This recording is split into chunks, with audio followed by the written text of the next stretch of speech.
First and foremost, I would like to say thank you for everyone for being a part of this historic moment. It is a long process coming, and we appreciate all of the prayers. We appreciate all of the support that we've had, the hard work, and the 1,500 volunteers who were all part of this to make this happen. Our gratitude and our thanks go out to each and every one of you. You gave up your vacation times. You hired babysitters to watch your kids. You told your husbands or wives in some cases to make their own dinner, but this was important to you. And so to all of you, we say thank you for being a part of this important task that we undertook. For those of you in the gallery, please know that the Senate has very strict rules here about decorum. We love having you here, but remember that we do not allow for outbursts or public comments from up there. This is a presentation, so it's only fair and proper for the presenters to be able to present all of their information without being interrupted. So we ask that you please keep that decorum in mind. In addition to that, anybody has cell phones, beepers, or anything else that might make some noise, could you please put them on mute right now so that we do not interrupt them. With that, let me start by saying with the opening remarks. I'm going to go back to what we have said from day one, from November. This has never been about overturning an election. This has never been about decertifying. This has never been about anything other than election integrity. Because that's what we do here in the Senate.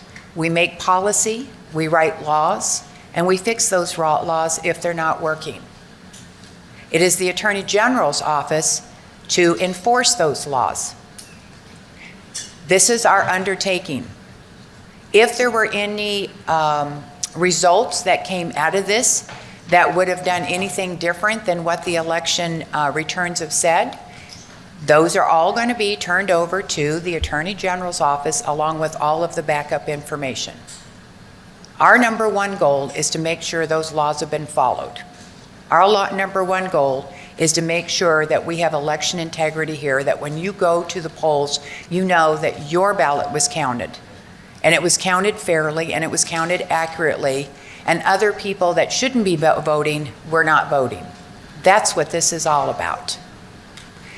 When we started this, we went to Maricopa County first and said, we have a problem here. We have a lot of people that have serious questions about election integrity, not just in Arizona, but in the entire nation. Almost every state was asking these questions. A poll was done here in Arizona that said 45% of our voters did not have any trust or confidence in our elections. That's a lot, 45%. That should be 1% of anything at all. But that's what the Senate does. We answer to our constituents, we answer to the voters, and it's our job to get you those answers and make sure that you feel comfortable and safe with your votes.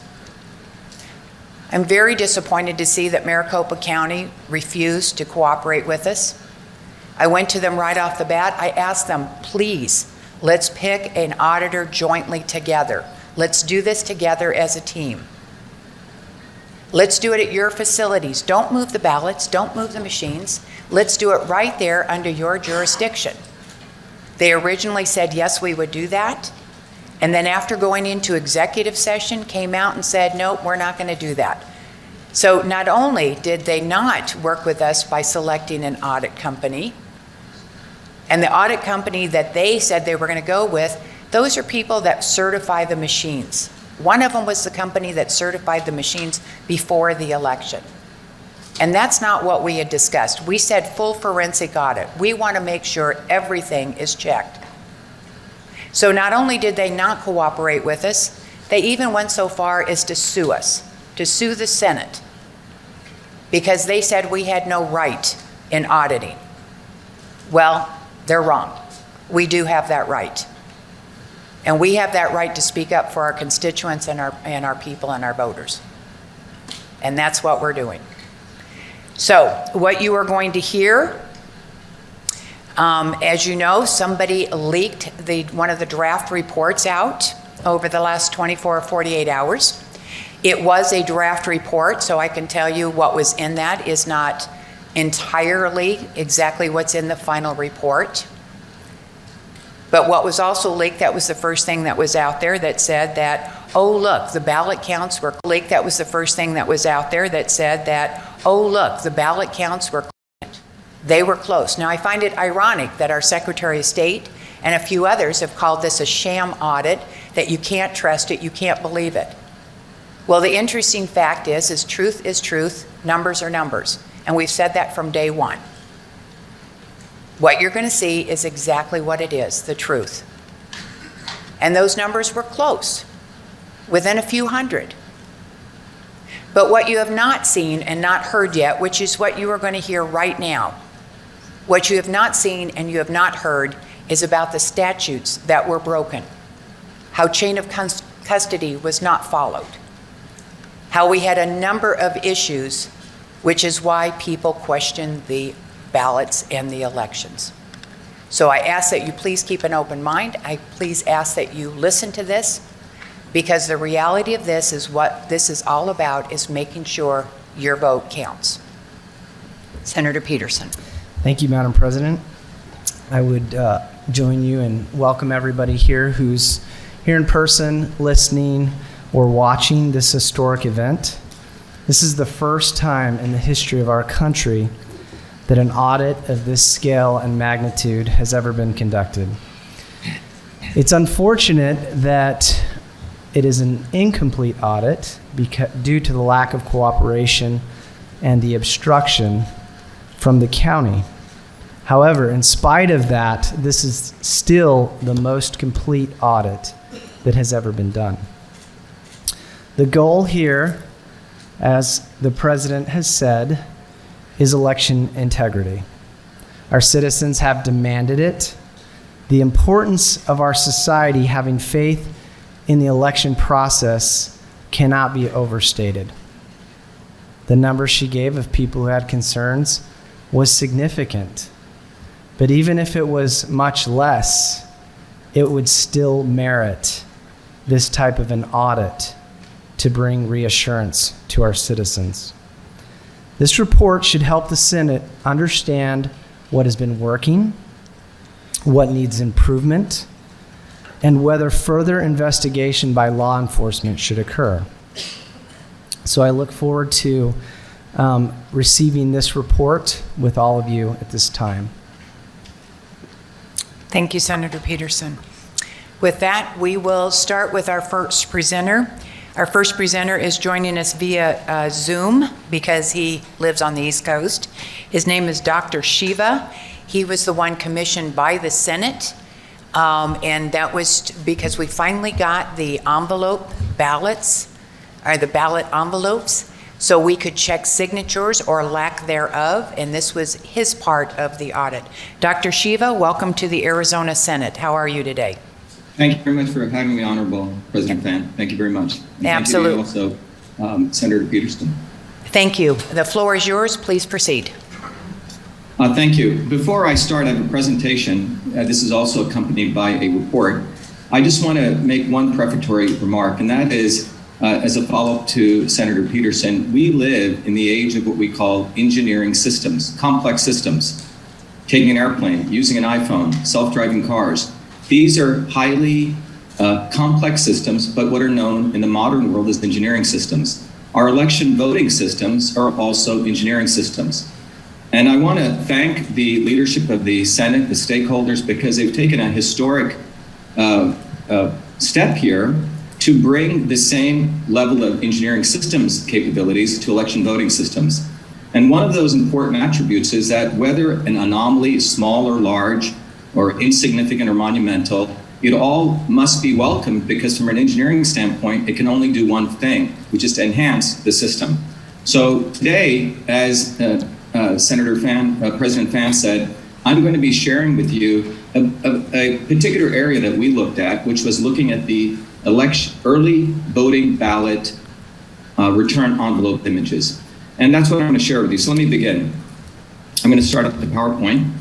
And so the title, as I said, is a pattern recognition classification early voting ballots return envelope images for signature presence detection. We're not doing signature detailed verification, but we're doing signature presence detection, and we're taking an engineering systems approach. So let me begin. I will go through this agenda. We're going to give a little bit of background. We're going to review the Maricopa results. We're going to go through what our analysis resulted in, and then compare them, and then report on some of the key findings and anomalies, and then also raise questions for Maricopa officials, and then propose some recommendations. So the executive summary of this, to sort of summarize the whole talk here today, or the findings, is that the early voting ballot, the return envelope, you really want to think about that's really the protective vehicle by which the EVB, which is the early voting ballot, is transported and processed. And the authentication, the verification of the signature on the EVB return envelope is critical to reliability of the entire process. And our audit reveals anomalies, raising questions on the verifiability of the signature verification process. So let's begin. So a little bit of background, you can read more about it, but I was selected, and I was honored to be selected because my background for more than 40 years has been in the field of pattern recognition and classification, particularly system science, and it goes back a long period of time. But just very briefly, in this field, you look at reality. In this case, we're looking at the electronic, the election voting, the early voting ballot system, and then you try to model it. That's typically what science and engineers do. For example, for many years, I looked at how babies were processing sleep and trying to understand their system by looking at sleep patterns. Same in the area of deaf-blind communications. Again, you have the reality, and you have signals. Same in the area of looking at a bridge, and you get signals from it. Based on the signals, you're trying to predict what's going on in that bridge. And same if you look at an aircraft wing, without having to open it up, you look at these signals, and you're trying to predict what's going on. And for many years, we did a project on looking at handwritten bank check numerals. And these different areas, including email, looking at what's inside of an email as a system, these are all pattern recognition problems. And in fact, if you look at food, trying to figure out, will this food cause different kinds of diseases? But the reality in this area is you're looking at the particular real world, and you have a model. You can look at the heart, and you can look at the cardiovascular system of that. And you can say, hey, I have some states of this system which are normal signals, and some states which are abnormal signals. So in this case, what we're looking at is we have the early voting ballot system, and we have the early voting ballot return envelope images. These are the signals that we received to try to figure out what's going on inside that system. So you have the reality of what took place, and you have the expression of that which is embodied in those images. And this is what one of those images looks like. You have a image, you have upper left the name of the voter, and here you have the signature. And we were asked as a part of the scope of this audit not to look anywhere else, but to look in this signature region and to look to see if there was a normal state, a signature there, or the abnormal states, blanks, split into two, and I'll talk about more in detail, a complete blank or likely blank, or what we call a scribble. A scribble is something trying to get into the direction of, hey, was this signature system? And you have these images. So before we head into the actual process we did, let's look at the reality of what took place. So this is on the left side, the actual reality of what was reported by the Maricopa County in their voter education report. In fact, what was called their Canvas report. And what we see here, if you look carefully here are the numbers that they reported from 2016, but more importantly, we're concerned about 2020. And in 2020, one of the lines in their report is called the early ballots verified and counted, which has 1,915,487. And the rejected early ballots, which are these numbers, are the ones that were not included in the final count. Bad signatures, which means they went through a signature verification process.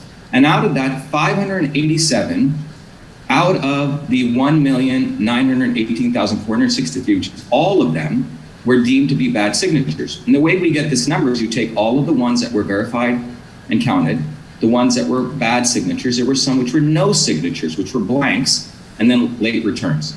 So to be clear, according to the report, this was a total number of early voting ballot return envelopes received by Maricopa County.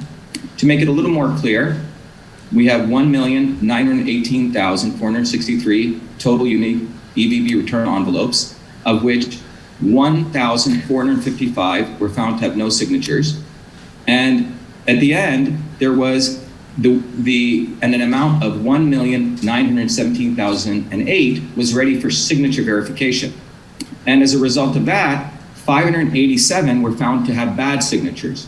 Now, in signature verification, it's a detailed process. You can read the report, but counties vary, and Maricopa is considered, along with Florida, apparently have one of the better signature verification processes. But according to that, out of the entire lot of 1,918,463, 587 after this verification process, where someone looks at the signature and they look at the voter registration signatures, and they're doing typically what's called a 27-point analysis. So 587 were found to have bad signatures, 934 with late returns, for a total amount, which matches with what was reported, of 1,915,487. Okay, so this is Maricopa's reported results to the public. The scope of our audit, I'm going to go through the scope of this audit by also going through the process, so they'll be somewhat educational. When early voting ballots, which some people, which is a subset of those, are called mail-in ballots, are submitted, those ballots are imaged, which means scanned, converted to digital images. So the EVB return envelopes, we're talking about the outside, the covering, that important covering within which is contained the ballot, is scanned before they're even tabulated. So the EVB return envelopes are opened and scanned, okay? And those create images. In fact, there are 6 different kinds of EVB return envelope formats. Let me walk you through some of them. And here's sort of a little bit closer, but let me walk you through some of them. So this is a majority of them. We've called them the standard image files. This is for our lingua franca. This may not be the standard language, but for the purpose of this presentation. So this is one way that they look. There are also another set called UCAVA image files, and there's 3 different kinds. Here you have the signature here, the date here, the name of the voter here. Another version of that is a little more complicated. It's more of an affidavit. The signature's here, the name of the voter's here, and obviously we redacted stuff for privacy.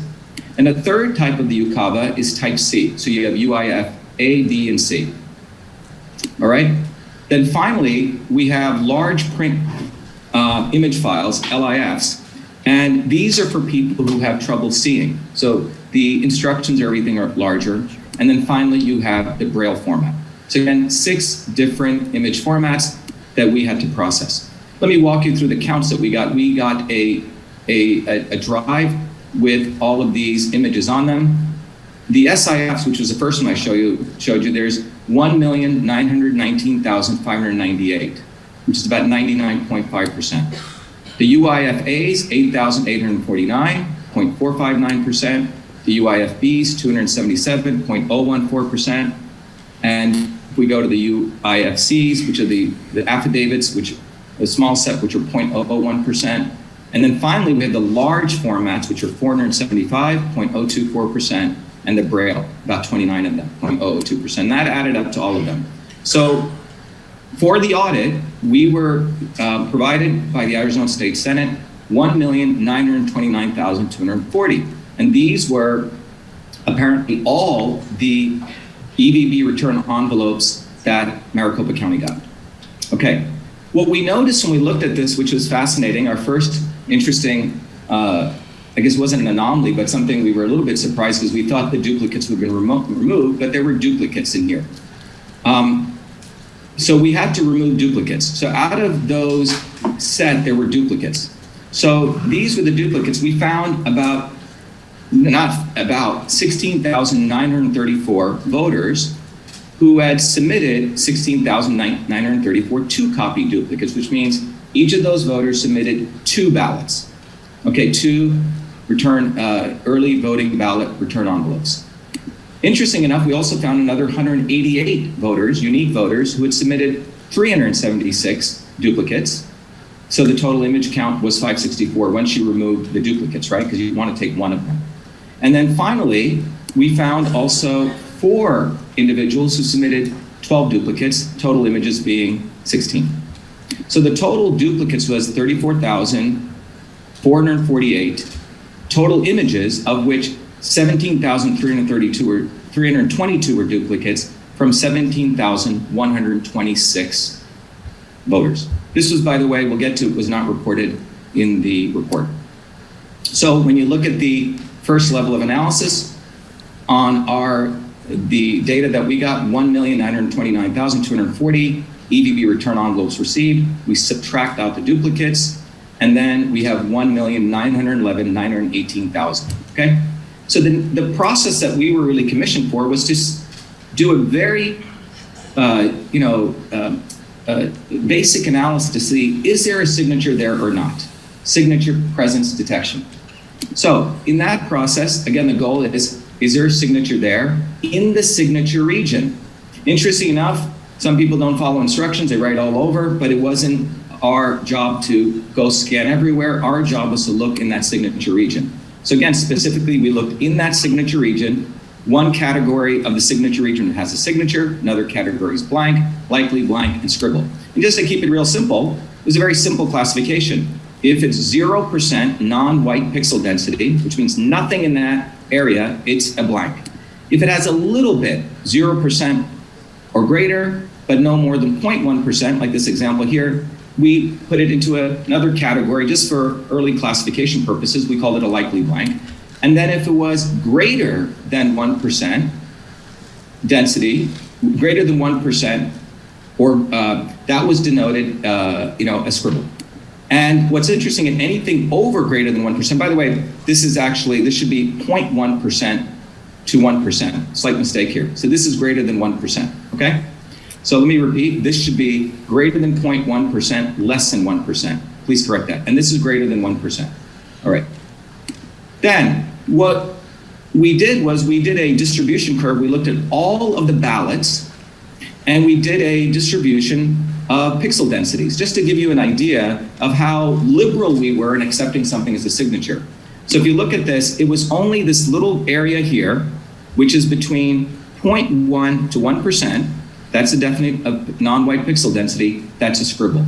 Everything else, we were quite liberal and accepted those as signatures, even in our analysis. So again, we were not hired to do signature verification. All right.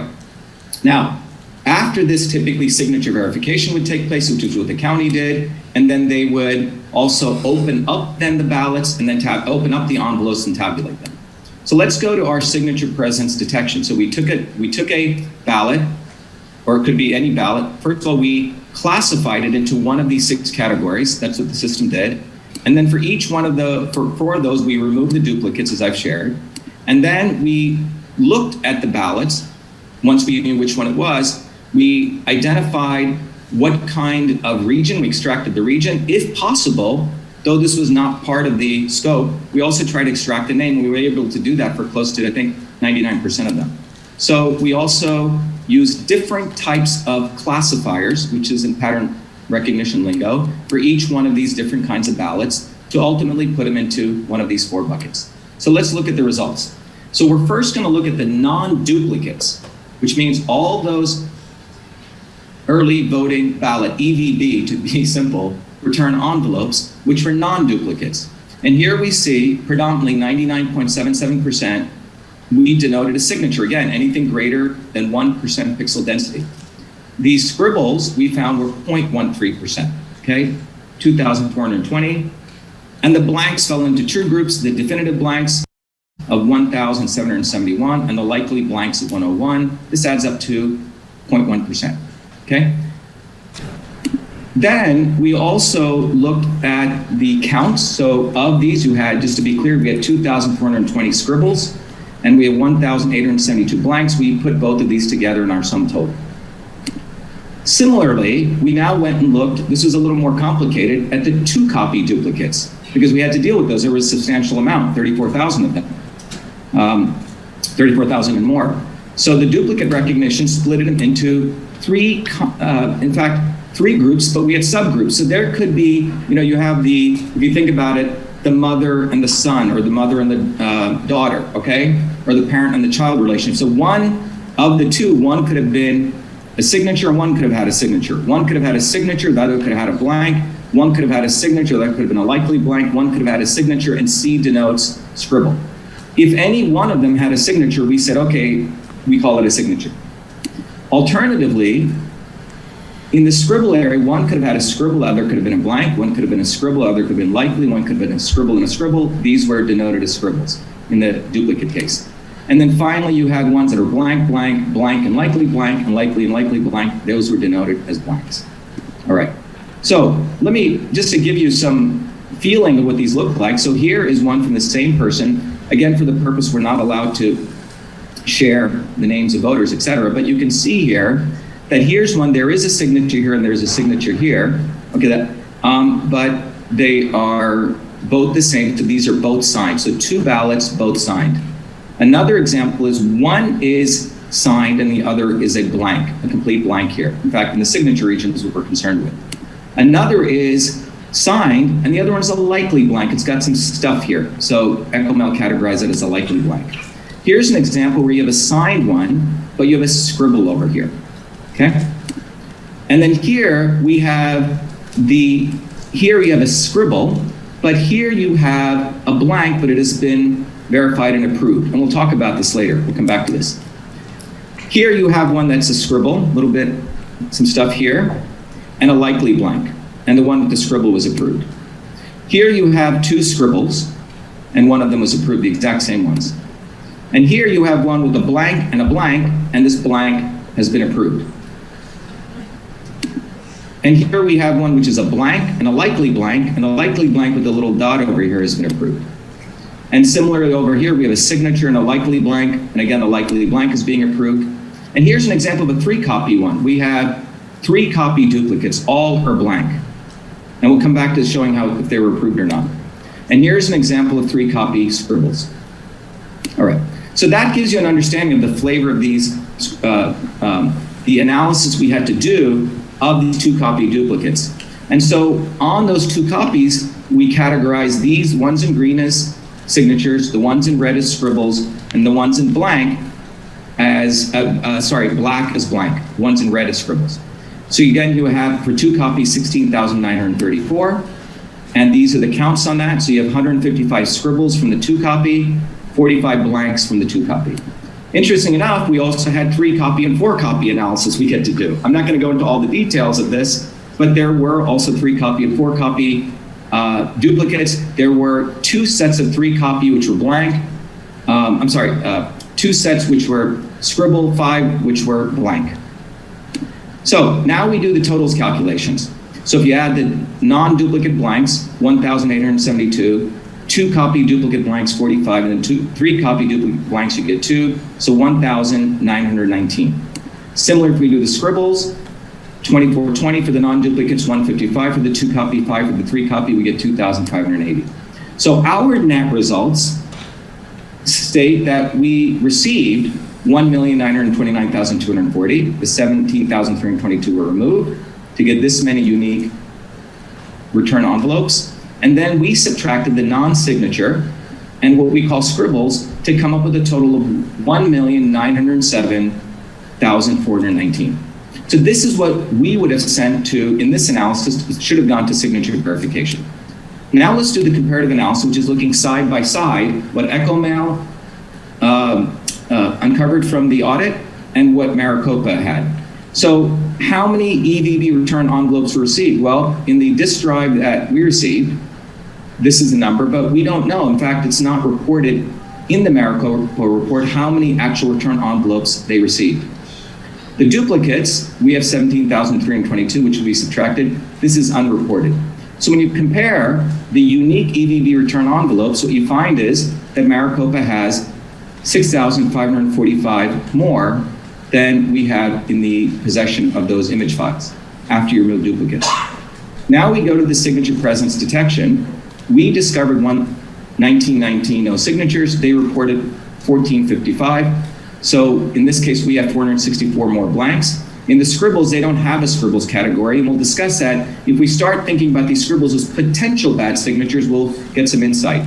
But at the end of the day, what went to signature verification at Maricopa was 1,917,008, which is 9,589 more than we would have sent pursuant to this analysis.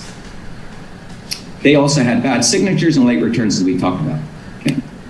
Now, I want to go to the key findings and anomalies. You've seen the process, you've understood the methodology, we've gone through some detail. Let's go to the highlights here. So these are the key findings, and I'm going to go through each one of them. One of the key findings is it's unknown how many EVB return envelopes were originally received by Maricopa. We had 34,488 duplicates from 17,126 unique voters. It's actually duplicate images. Maricopa reported no duplicates in the Canvas report. We have 464 more no signatures between blanks than that were identified by us versus Maricopa. Maricopa has 6,545 more unique EVB return envelopes. This is what's interesting. If you consider our scribbles, again, a very, very low tolerance in pattern recognition, having done this for over 40 years, we could have used like 36 features. We used one single feature, pixel density. We would love to use more features, but just using that one feature at a very low threshold is key here, we've identified 2,580 scribbles, which would have assumed they're all bad signatures. Maricopa identified 0.031%, which is what that 587 represents. This actually represents 4 times that. We'll come back to that. Finally, Maricopa has 9,589 more net EVB envelopes that was submitted to signature verification versus what we have. And what we're also going to see shortly is that we're going to see that we also saw through further analysis a 25% surge of duplicates in the last 6 days between November 4th to the 9th. We also saw some very interesting other anomalies where blanks of duplicates were being stamped, verified, and approved. We also saw stamps of verified and approved in blank signature regions, and I'll share with you those. What's more interesting, I would consider it's potentially a critical anomaly, is that we saw the verified and approved stamps appearing behind the envelopes. And I'll show you this. It's almost as though it was imaged on there, or I don't want to say, Photoshop, but put on there. But it's quite fascinating. I'm sure there's some explanation for this. And then finally, we have cases where we have 2 different voter IDs having the same address, same phone, same name with matching signatures. So let's go look at some of these anomalies a little more graphically. Anomaly 1, Maricopa reported only 587 bad signatures. To give you some idea, that's 0.031%. And for people who didn't really like math, I thought I'd make it a little more pictorial. So this would be 1 bad signature for every 3,268 early voting ballot envelopes. So if you think about 1,918,463 early voting ballots, the unique ones that Maricopa said they got, and for each paper, by the way, the size of the paper is 0.1 millimeter, and you were to put them up, you would get 630 feet. That's the size, believe it or not, it's of the St. Louis Arch. That height, when compared to the bad signatures, would be only about 2.31 inches. So just to give you a pictorial understanding, a very, very low percentage was considered that. So again, that would be, to be specific, 0.0306% of all EVB return envelopes were deemed as bad signature. Okay. In our case, the anomalies, we discovered 2,480 bad signatures, scribbles. Again, very low tolerance, which is 0.135%. And to give you an idea, just to state it again, we were commissioned to identify the present blanks, scribbles, and signatures, not to perform signature verification. So scribbles alone were considered bad signatures, and EchoMail itself identified 335% more bad signatures than Maricopa did from its entire signature verification process. Okay, very important point here. And by the way, if we go look back at the state of Arizona 2016 general election, out of the 2 million ballots that came in, they had a signature mismatch rate of 0.13%, close to what we would have had if we just included those scribbles. All right. Again, just to restate, the scribbles are a very, very low threshold. We were not asked to do signature verification. Again, anything between 0.1 to 1% pixel density. The third anomaly is, this is again, focusing on signatures. We did a randomized analysis of just supervised review, which is human review, just randomly looking at signatures, their legibility. Again, this is a wonderful analysis that can be done in handwriting, 4 weeks before the election and 4 days after. We can't share with you this, obviously, but we found out 4 weeks before 95% were legible signatures and only 5% were illegible.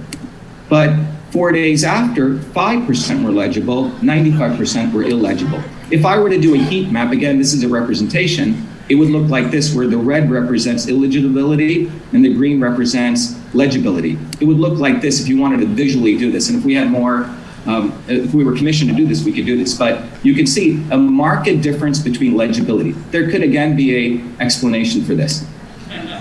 Fourth anomaly.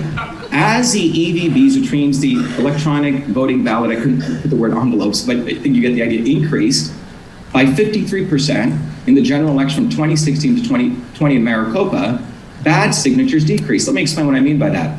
So in 2016, which is, in the previous election to 2020, 1,257,179 return envelopes were submitted. 1,456 were considered to have a mismatch with a rejection rate of 0.116. In 2020, we had nearly 52% more return envelopes, but the signature mismatch rate goes down by nearly 56%. So it's gone down by a significant number here, okay, nearly 4 times. So this went up, the other two came down. A very interesting inverse relationship, which should be, again, one of the questions we have for Maricopa officials. Anomaly number 5 is there's no mention of duplicates in Maricopa Canvas report. Again, if you look here, here's a Canvas report. There's no mention of duplicates here. In our case, we found 17,126 voters sent in 2 or more ballots as duplicates, as you've seen before. Anomaly 6 is 25% plus or more of the duplicates came in during November 4th to the 9th, essentially on election day and after. So how did we find this? Well, here's a plot. Again, let me walk you through this. On the y-axis is a number of early voting ballot return envelopes, and we're plotting it by date. And again, this is based on the drive we got, which were timestamped by particular days. So it almost looks like an interesting heartbeat here. So on this day, 10/14, nearly 200,000 envelopes came in. On this day, nothing came in. So you get this interesting heartbeat signal. Then what we did was we said, why don't we, on top of this, layer in the blanks, scribbles, and duplicates? Again, since the axis for the EVBs is higher, that's on the right axis. On the left axis, I've done the totals for the scribbles, blanks, and duplicates. What's fascinating is you notice in the early part, things are following the heartbeat, okay? But somewhere along here, particularly on October 26th, this heartbeat starts sort of separating, particularly the saffron line is the duplicates. So you have the duplicates stop matching in many ways this heartbeat. So here everything stops. So what we did was we did further analysis on the blanks, the duplicates, and the EVBRE. And this is what's interesting. So what we're plotting here is the duplicates as a function of the daily percentage of EVBs. So here's a signal, but what you see is suddenly this, what you may call a significant growth in percentage. In fact, in several of these days, there's 96% of the ballots that came in on 2 of these days are duplicates. So there was a serious number of duplicates. In fact, the area under this curve is close to 30%, 25 to 30% of the duplicates came in between November 4th to November 9th. And that motivated us to also on the same plot, drop the blanks and the scribbles. And you see the same phenomenon there. Anomaly 7. I'm sorry, I've already gone through that. The next anomaly is we also noted that the EV33 system, which is the system that is the one that contains all the early voting ballots, had 932 voters who submitted duplicates versus the 17,126 that we identified. But what's fascinating is when we matched those 932 voters against our 17,126, only 2,138 voters matched. Let me repeat that again. The EV33, as we understand, we're not experts that this is a system where all the early voting ballots are stored. When that was gone through and found that 9,382 of those were voters who submitted duplicates, clearly this should be a subset of ours because we're supposed to have all the early voting ballots. We found out only 2,113 matched. And let me just walk you through some of these duplicates, where the duplicates are stamped and also approved. So you see the duplicate, and here it's being stamped. Nothing on here, it's being approved. Duplicate 1, duplicate 2, this one is being approved. And again, all of these came in after November 4th. Same here, another duplicate being approved, and a blank. Here's another one, example 3. 2 duplicates, the blank being approved. Same here, 4th example, and there are many others, but these are pure blanks, and they're being approved. In fact, this is a 3-copy duplicates, where 2 are approved. So 1 voter sent in 3 copies, and 2 got approved. Another one is 3-copy duplicates, where 1 is approved. All right, the next anomaly is verified and approved in the blank signature region. So what do I mean by that? So this is blank, but the verified and approved is appearing right in the blank. Again, this is process issues which we'd love to get answers to. So same thing here. Same thing here, the verified and approved is right there. And then finally, this is an interesting anomaly where we have 2 EVBs where people have the same voter ID, same name, address, and phone number with matching signatures with 2 different voter IDs, okay? So we had to redact this, but imagine if you could see this, there's a person's name here and address, which is the same as the name and address here. Very similar matching signatures, same phone numbers, but they have 2 different voter IDs. So repeat again, 2 different voter IDs, same name, matching signatures, as if you looked at them visually, same phone numbers. And another example here. Actually, there's 3 examples here. Another person here, we call, by the way, there's not a person called John Doe. This is a, just to protect the innocent. And this is Jane Doe, again, matching signatures, same address, same phone number, but 2 different voter IDs. Same here, 2 different voter IDs, same address, same name, we don't have a phone number here, et cetera. So we have 3 examples of that. Then finally, the last anomaly I want to show is where we saw something fascinating is where the verified and approved stamp, and you have to look at this carefully, it's occurring behind the envelope triangle. Let me explain. So if you look at this carefully, this is an image of an envelope. Here is a triangle, which is pointing people to print here. Now you would think if it was stamped, this stamp should be over this image, but it is actually behind the triangle. All right? And you see it here again, close up here. These are all different ballots which were approved post November 4th predominantly, where the image of the verified and approved is behind this. Now maybe this is done for a good reason, maybe it's an imaging technology, but typically you could, if you use Photoshop, you'd have layers, but I don't want to even accuse that, but I just want to say that it is interesting that the verified and approved is behind the envelope here, the envelope triangle. All right. So again, there's some examples here. So questions, these are the questions we have for Maricopa officials. One is, did Maricopa receive any duplicates? Again, I've gone through, we have in our possession 34,448 images representing 17 duplicates from 17,126 unique voters, 2-copy, 3-copy, and 4-copy. The word duplicate does not show up as a keyword in their report, but it would be interesting to know if duplicates exist. The second one, is there a reason that EchoMail has no signatures than reported by Maricopa? Is it because we solely analyze only the signature region? And if not, why? The next question is, why did EchoMail detect more scribbles in Maricopa's reporting of bad signatures? Again, this comes to the point which I probably emphasized enough here, but if our scribbles at that less than 1%, 0.1 to 1% pixel density were considered bad signatures, that is significantly more, 3 to 4 times more than the Maricopa's 587 bad signatures. And the other question are the date stamps and the directories that we have, the date on which the EVB return envelopes were received by Maricopa officials. We've assumed that when we did our temporal charts.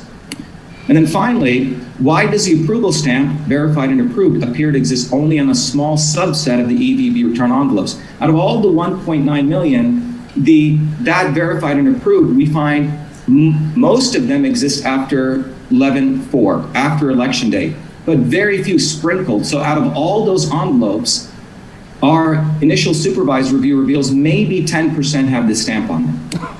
The other thing is, did Maricopa stamp some EVB return envelopes as EVB approved, even though signature is blank, since they found a signature elsewhere? And that would be good to know. How did they do that? What is the adjudication process? Finally, all of this leads to a very important set of things from an engineering standpoint. What is a standard operating procedure? We call it an SOP for the EVB processing. If in any engineering system, you have the SOPs. Because again, we're relying on this very, very important process of the signature and its verification. What is the SOP for the signature verification? And what is the SOP for curing of questionable signatures? And finally, what is the chain of custody? Talk a little bit more about that. And the last set of questions is, why was there a sudden surge of duplicates during 1104 to 1109, which is incongruent with the trend we were seeing with the early voting ballot return envelope counts? Finally, why is a verified and approved stamp envelope appearing behind the printed envelope triangle? How does that happen? Is there some imaging that's done? Are the envelopes printed? I mean, I just have a question from an imaging standpoint. And the other question is, can two different voter IDs be associated with the same person, the same address with matching signatures? Is that allowed? And then finally, why are blanks being stamped as verified and approved? And then more importantly, why is a stamp verified and approved appearing in a blank signature region? So those are our questions. In conclusion, as I started this conversation, the EVB return envelope is a container of the ballot. It's a very important thing. I mean, if you think about the human body as a system, your skin is what contains you. That envelope is what contains these ballots, a very, very important part. So there's significant opportunities to enhance precision, verifiability, reliability, auditability, and reproducibility. In the world of engineering systems, we call these properties. And these anomalies give us a wonderful opportunity to enhance at least these 5 attributes.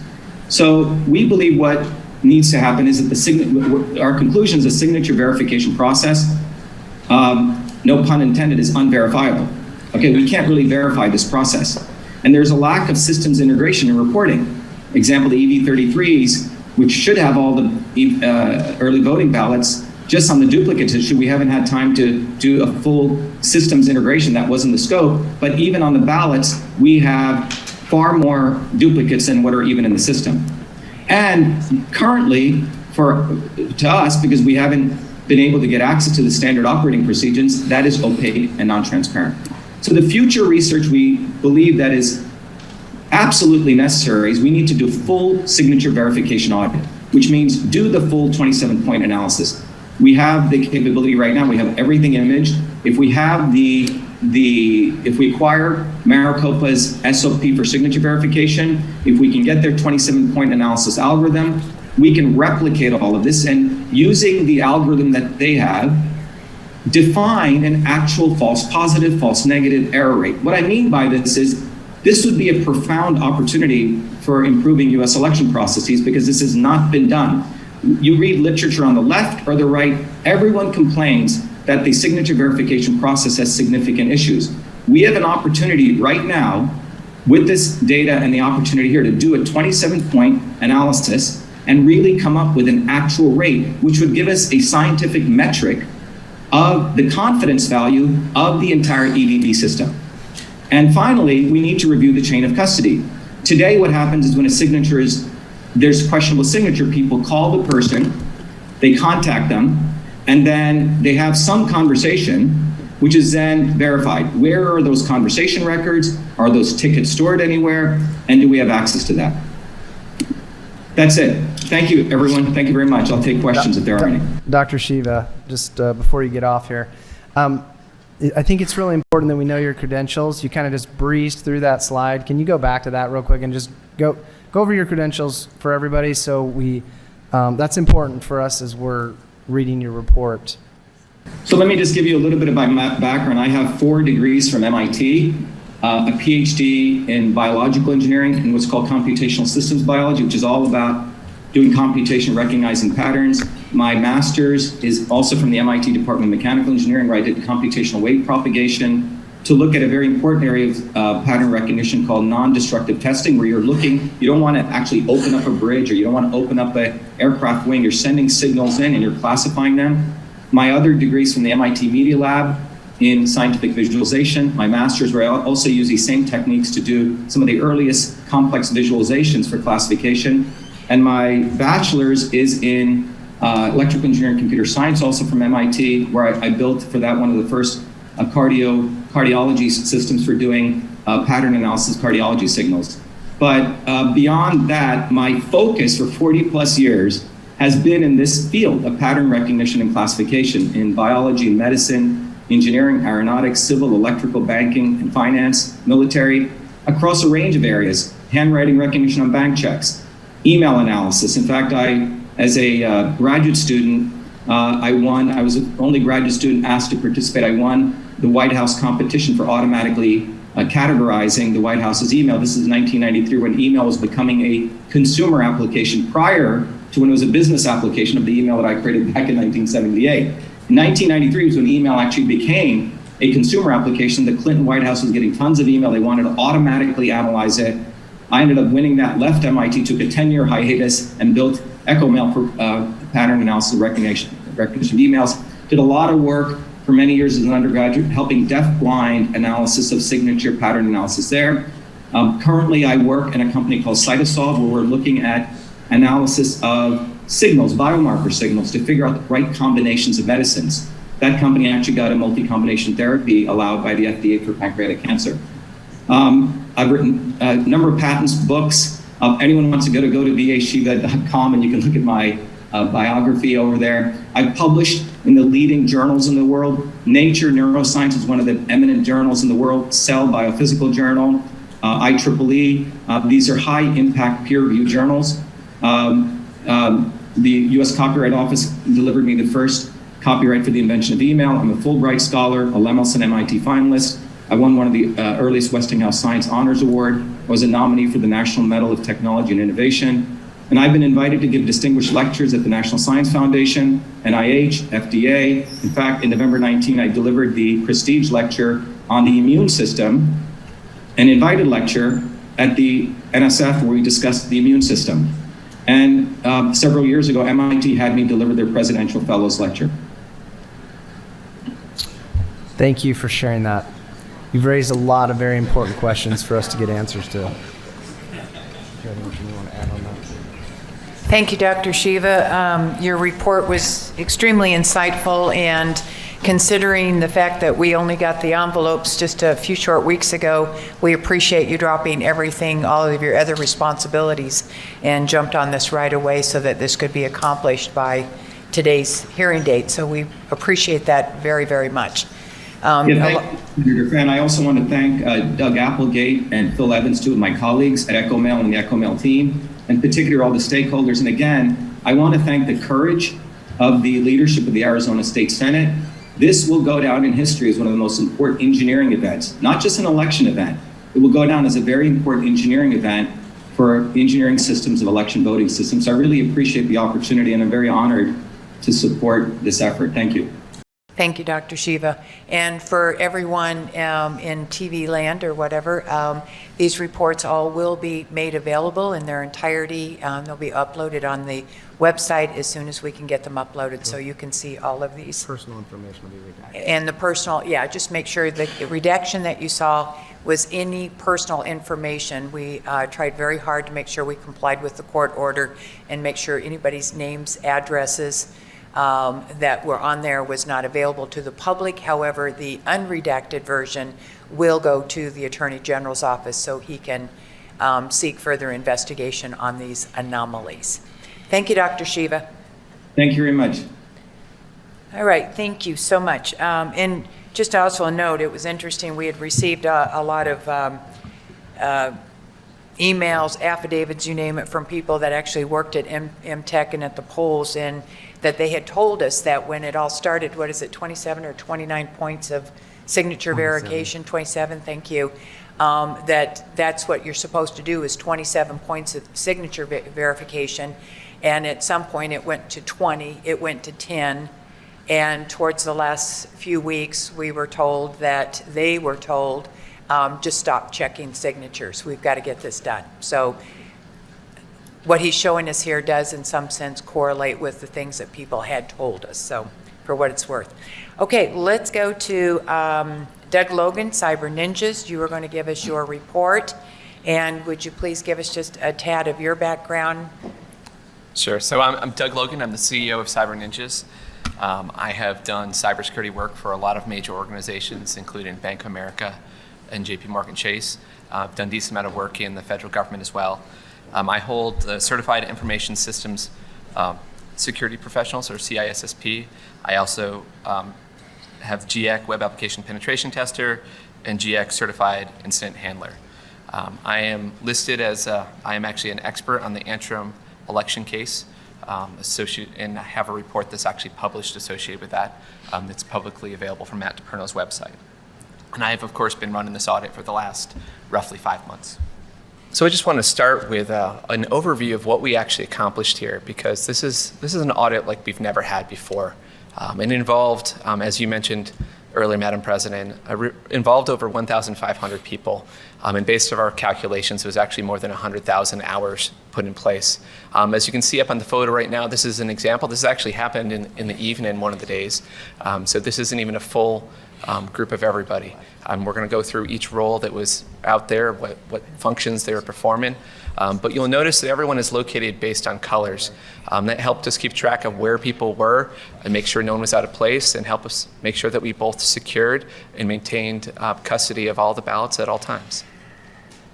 Custody of all the ballots at all times. Custody of all the ballots at all times. Custody of all the ballots at all times. Over 1,500 people and like 100,000 hours. Now, security was something that was extremely important with everything that we did here. We had multiple layers of security. We actually had an external perimeter that was maintained by the Arizona Rangers. So as you came in, they would validate that you're on a list of individuals in order to be able to get in. We also had an interior checks, so that as you walked through the door, you came up to a desk where you were both checked for COVID and validated to be on the list, made sure you had a badge, and all those things to make sure that you were someone that was supposed to be there to even be in the building. All the ballots and election equipment were stored within these cages, and anytime they ever left the cage, they were actually signed out by an individual. So we have a complete signed record of every individual that came and picked up every box. So someone took over custody of that box. We actually had individuals called runners, and they would run it from the ballot corral, and they'd take it over to whatever table they need to go to. And that individual would then sign the box over to the table manager at the table that would then utilize it to process it. So at no time was a box of ballots or individual ballots outside of the care of someone's specific authorized care who has to sign off of it. In fact, we actually had 24/7 video surveillance on everything at all times. In addition, you'll see this lovely police officer. They were actually there 24/7 as well, and they were always within sight of the ballot corrals or where we had the election equipment stored. We had police officers at both locations, always maintaining and always making sure that the ballots and the equipment was 100% secure and that nothing could happen to them. So this is one of our tallying tables. What you can see in the middle is actually a lazy Susan. You'll notice that there's 3 counters around the table. There's someone who's actually at this table, they're loading, and someone who's unloading. So all counters were Maricopa residents who specifically voted in the last election. We wanted to make sure that if anyone was involved in this very important action, that they had skin in the game, and they were local. We didn't use anyone out of state for any functions having to do with the actual tallying of the ballots, or I should say actually tallying the ballots. Some of the table managers were from out of state, but the people actually counting the ballots were all Maricopa residents. There were other functions where we had volunteers from other states, though as much as possible we tried to keep everybody local in Maricopa County. We think it's very important for our local community to take ownership for their election process, and we wanted to facilitate that as much as possible. All these individuals were background checked, and validated. We had one individual that had slipped through the process because he'd been on the ballot versus specifically that does not something shows up in standard background checks. So we started doing additional checks, comparing everything on things to make sure that never happened again. It was very important to us to make sure that we always had things that were going to make sure that were beyond reproach. Transparency in everything we did was very, very important. Now, all three counters were blind. That means they were not allowed to talk to each other. As that ballot went around and was in front of them, they would tally on a sheet of paper and they put a little mark based on whether, for both the presidential and the Senate race, they put a mark to see whatever it was. Roughly every 50 ballots, they would compare the numbers with each other. Actually, the table manager would take them and compare them, and if 2 out of 3 of them agreed, and the third person was no more than 1 count off for the race, they would proceed and they would move on. If there was any more discrepancies beyond that, they actually had to stop. They had to find the ballots in question. That they're in question, they had to recount them. So there was absolutely no way to have speed here without having accuracy. And we found that when we had a brand new table, it was relatively slow. But as soon as they'd been doing it for about 2 shifts or so, their speed greatly increased, and it was amazing at how quickly they could count ballots. In the very beginning of the process, in our first 3 weeks, our fastest, I think that our most ballots we ever counted was roughly 30,000. When we came back and had more of a full shop, I think at our peak we did over 150,000 ballots in a day, and we're routinely doing over 100,000. So the speed, like I said, greatly increased, especially as we work through this. Okay. So the way the ballots would actually work is we had a ballot corral where the ballots were originally in. They would be signed out of that ballot corral and they'd be taken to a tally table. After they were tallied, they'd go back to a ballot corral which was specific to being in progress. And then when we had our paper examination tables, they were ready for a box of ballots. That's where it came. It came out of the in progress. So at the paper examination tables, we had DSLR cameras. Those DSLR cameras took pictures on the front and the back of these ballots, and they gave us very high definition images that allowed us to see all sorts of intricacies of the paper and what's going on. After it was done with DSLR, actually, excuse me, sir? I'm sorry, the clicker's not working? There we go. Let's go back there really quick. So once I went into the microscope stands, we had 4 microscopes. They were taking images of the magnified image, and that was over a number of different places. That included the presidential oval to take a look at how that was filled out. And with the way we had the lights, we could actually see when it was filled out with a ballpoint pen, you could actually see the ridges of the person pressing down on it. So you could tell the difference between something that was filled out with a Sharpie, you could tell something that was printed out by a pen, or you could tell actually if something was computer printed. You could tell the difference between all of them. We also had a microscope over certain parts of the ballot that would allow us to look at the paper fibers to help determine what type of paper was utilized. Now, when we were done with this, we actually had over 140 terabytes of data just from the paper examination alone. So we had massive amounts of data. In fact, with our camera footage and everything that ran the operation, we ended up with close to 2 petabytes of data. To give you a comparison, that is vastly more data that your average large 1,000-person company has. So we were running a very impressive network here that was completely air-gapped, wasn't connected to anything outside of the floor in order to support this, in order to have all the data requirements associated with it. It was a very complicated operation. So just I want to give a high-level status of where we are right now. So first of all, we've completed the hand count of all federal races. We've done all the image and microscope capture of all the ballots. We've reviewed and did a comparison of the official results. We've done analysis of the voter rolls. We've done the vast majority of the analysis of the actual voting machines and voting equipment. In progress right now, we're hopeful to soon, with the settlement that the Senate put together, to be reviewing the spun logs and routers based on the settlement terms. We're also hoping that the completion of the paper analysis that's being done will be done very shortly. Now, from a scope standpoint, stopped again. So no longer in scope was the canvassing. That was decided, that was removed. We have the tabular configuration to check internet configuration was something that was not provided. We believe with the other information we have, we'll be able to get similar data, but it will not be the same exact data. We had requested review the voter roll system, but a lot of the systems are used for checking in for the SIPUC system were not provided as part of the equipment that was given us. We had hoped to look at the review of the ICX devices, but again, those had not been provided.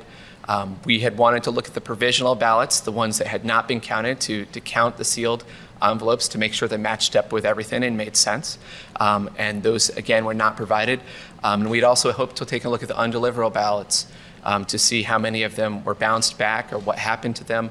And again, those were not things that were provided. And so they were things that are no longer in scope and we're not able to take a look at. Okay, so now we'll get into the fun part and get more into the actual tallies and results. In order to understand some of these findings, I want to make sure that everyone has a clear picture as to how this process works. So if we have ballots that are actually damaged or otherwise can't be run through the tabulators, for example, the Braille ballots won't fit through the tabulators, some of the UCAVA ones are in formats that can't, they need to go through what's called a duplication process. Now this is a different thing than what Dr. Shiva was talking about when he talked about duplicates. When he talked about duplicates, he was talking about more than one envelope going to the same person. So we're going to talk about the word duplicates here, but we're actually talking about when there was an original ballot that couldn't be run through the scanner, and they created a copy of it, which was run through the scanner and counted. So when you have duplicates, when you have the originals and you have the duplicates, only one of those counted, and it should only be the duplicates.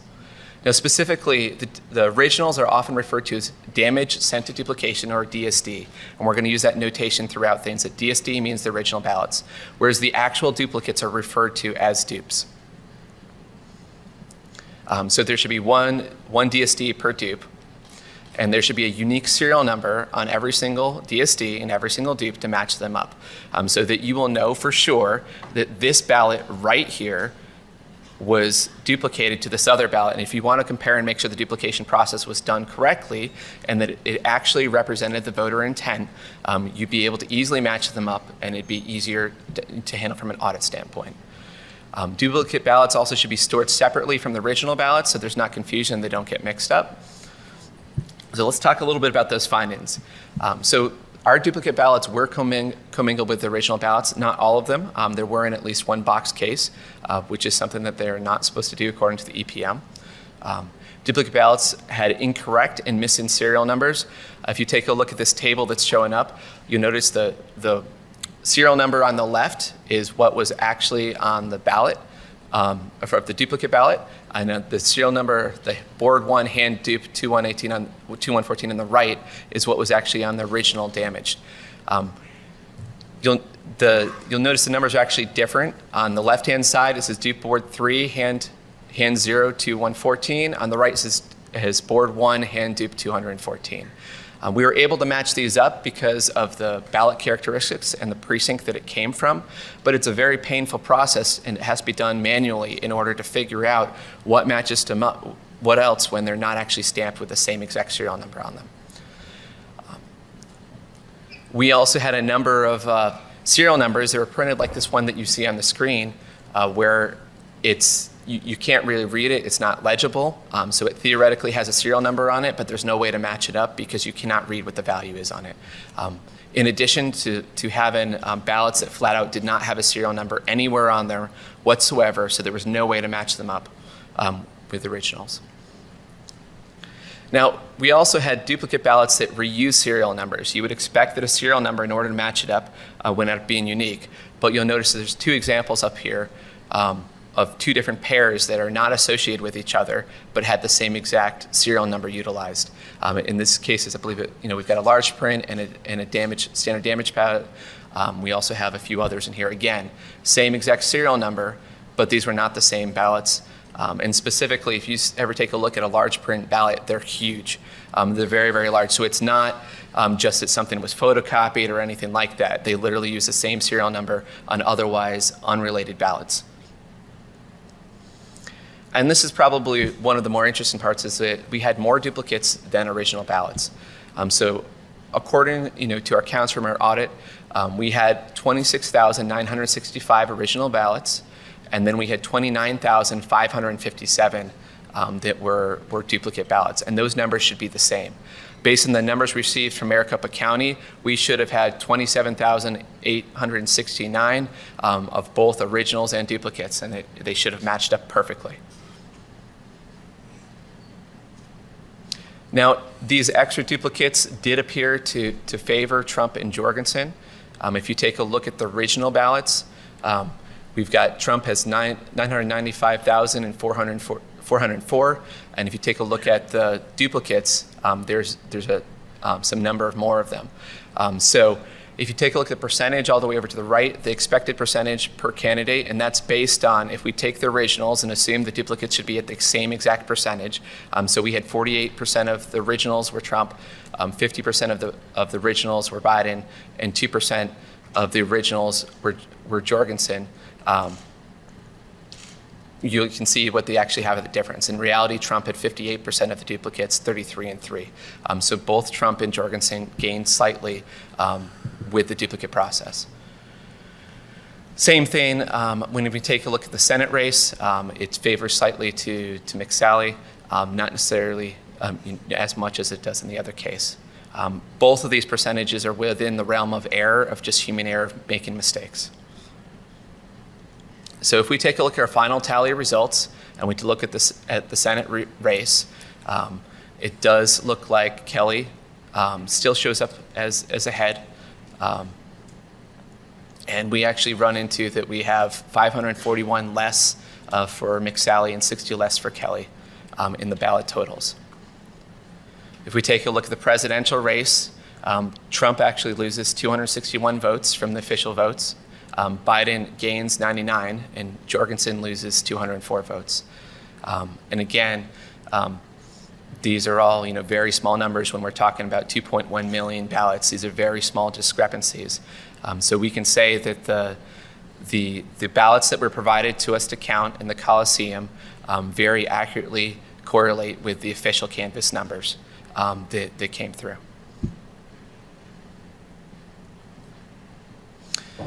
So we did have at least a batch of 50 ballots that was run through the tabulators twice. This is specifically when they took the Dominion tabulators, they had the same batch and it was run through more than one time. We found this because through our various counts, we had very clear confirmations of how many ballots were supposed to be in a box. And when we compared our results against the cast vote records, we were roughly 50 off, and that made us go take a look at the Dominion images. And when we compared it to nearby ballots, we actually found that there was a set of 50 ballots that had been run through, I said, again, twice. As far as we could tell, with it only happening once, there's no indication as to whether that, we have no clear indication whether it was human error or whether it was intentional. We assume that it's human error because it happened in very small frequency. This is an example of a ballot from two different batches. It's probably relatively small text for people to read, but if you read all the way down on the bottom, it'll tell you that it's tabulator, on the left-hand picture, tabulator 6004, BTC, which is the batch 288, and that's the image 154. And then on the right-hand side, we have, again, same tabulator, but batch number 287, which is one different, and it's image number 5. And we had roughly 50 of them that were in between the two of these. We found something similar from the UCAVA, where the UCAVA, for those of you who don't know, UCAVA ballots are for military and overseas personnel. It's a way that they can actually cast votes even though they're not physically here. Those ballots get turned in either via an online portal, they can be submitted via email, they can be mailed in, I think they can fax them in. There's a whole bunch of different ways these can come in, and as a result, they're in a lot of different formats, and there's a lot of variance among them.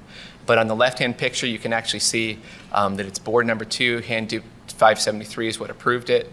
On the right-hand side, it's hand dupe 574, and it's probably too small for you to read, but if you read the serial number circled on the top left, you'll notice that the timestamp and the serial numbers are exactly the same, which means that someone likely printed out the UCAVA ballot twice, and both of them made it into these things. We did not find this in a lot of quantities, but the only way we had to look at it was by hand. and there's over 10,000 UOCAVA ballots. Because every single one of these UOCAVA ballots is slightly different form, it's actually even difficult to do it in automated fashion. The only good way would be to go through by hand without some sophisticated processing. Okay, so we're going to talk a little bit about the official results that are actually turned out by the county, and this actually connects quite a bit with some of the stuff that Dr. Shiva was talking about. So from a definition standpoint, we have the official canvas. The official canvas is the official certified results that are put out by the county. It has the tallies of votes per candidate, per precinct, and provisional. It tells what the turnout was for a given precinct and all of that information. We also have what's called, here in Maricopa County, they call it the VM55 file, or the final voted file. It is a list of every single person that showed up to vote. And that's counted both for in-person, whether it's early voting in person or whether it's mail-in, and all of those are kept track of separately. So we have a number of all those different categories of who showed up to vote on any given day. We then have the VM34 full voter file. This is also referred to as say, your voter rolls. This is a list of everybody who should be eligible to vote. And the county in Maricopa seems to make these available roughly on a monthly basis, so that the full voter rolls. So that is your theoretical full list of everyone that may be able to, may show up to vote at a given election. Then we have our EV32 files, or EV32 early voting sents. Every single time a mail-in ballot is sent, it's supposed to have an entry in an EV32 file that corresponds with that mail-in ballot that's sent out. Likewise, we have an EV33 file, which is when any type of early vote is returned. Now, this both includes when a mail-in ballot is received and an in-person, when someone comes and votes in person. EV33 includes both of those. You may remember at the hearing that we had a while ago, we had mentioned that the EV32s do not match the EV33s. We were doing a quick analysis in order to justify canvassing, and there were 74,000 that were off. The vast majority of those 74,000 were from early voting in person, and that is why there was not an EV32 associated with it. We have this clarified in our report as well. That was not a purposeful discrepancy. It was just something that was not immediately clear at that point. So just to give an example on how these systems work in order to match everything up. So if we have 10 people who mailed in a ballot, and we had 10 people who voted early in person, and we had 10 people who voted on election day in person, we have 30 votes that are out there. So what this means is we should have the official canvass with 30 votes, and it should be allocated per precinct accordingly. It should be allocated based on the candidates, and you should have your official tallies associated with it.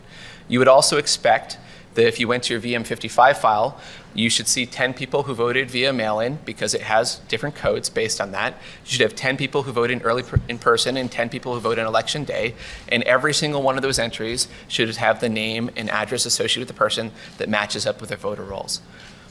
Likewise, you would expect that your EV32 would only have 10 ballots mailed in it, because that was what was sent out. And your EV33 should have 10 people in it from the mail-in ballots and 10 people from the actual EV in person, for a total of 20. This is what you would expect in a balanced system. This is not actually what we found when we started comparing all these numbers. All these numbers were different in very different ways, and it's something that creates quite a few discrepancies. So none of these systems actually balanced. We're going to go through these. So our official canvass has 3,432 more ballots cast than the list of people who show as having cast a vote in the VM55 file. Now, I do want to specifically interject in here that we finally heard back from Maricopa County, because we asked them about this discrepancy. I think it was at least a week ago, but it was a couple weeks ago. So the day before we were presenting our results, they decided to tell us that those were actually for the protected voters who don't actually, who are either judges or battered women or other individuals who are concerned about publishing their addresses, that is the reason why that discrepancy is in there. I can't validate whether that's accurate or not accurate. This is information that we just received. What I can say is that this sort of stuff is exactly why with audits, usually the organization you're in the process of auditing cooperates and works with you. And that would have been, would have been extremely helpful in order to get feedback and work through them through this entire process. Now, we do have 9,041 mail-in voters showing return ballots, more return ballots in EV33 than they were sent in EV32. Sounds like Dr. Shiva found something very similar to this as well. So specifically, we found they were mailed one ballot, but somehow 2 ballots were received, which I do not know how you would have 1 ballot sent and 2 received. The assumption would have to be that it's a clerical error or there's something else going on. It's not clear how you can have that happen. 277 precincts show in the official canvass as having more ballots cast than people showed up to vote, for a total of 1,551 excess votes. Again, the county has explained to us that the same reason for the VM55 difference they're saying is the reason there. We have not had a chance to validate that. There are 2,472 ballots shown in EV33 that don't have a corresponding entries in the VM55, and only 2,042 ballots show as rejected in the official canvass for a discrepancy of 430. So let's walk through this really quickly. So if something is in the EV33, that means that an early vote was received. And we have the individual's name and the voter ID associated with it. So if an EV33 was received, you would expect that if it's not in the VM55 file of who voted, then it had to be a rejected ballot. Just makes logical sense. It has to be a rejected ballot. But there's 2,472 that show in the EV33, but there's only 2,042 ballots that show as rejected. So there's a discrepancy of 430. Again, just another place where these show that they don't seem to match up. We also have 397 mail-in ballots show as received that were never shown as sent. So we know that they are in the VM55, they're mail-in ballots, and they were received without somehow ever being sent a ballot. Now, we also have 255,326 early votes shown in the VM55 that do not have a corresponding entry in the EV33. And just to be clear, this is not, when you were looking at EV33 entries, EV33 entries are supposed to happen when a ballot is received, but it's not, the actual tracking of the ballots are under the actual official canvass or the VM55.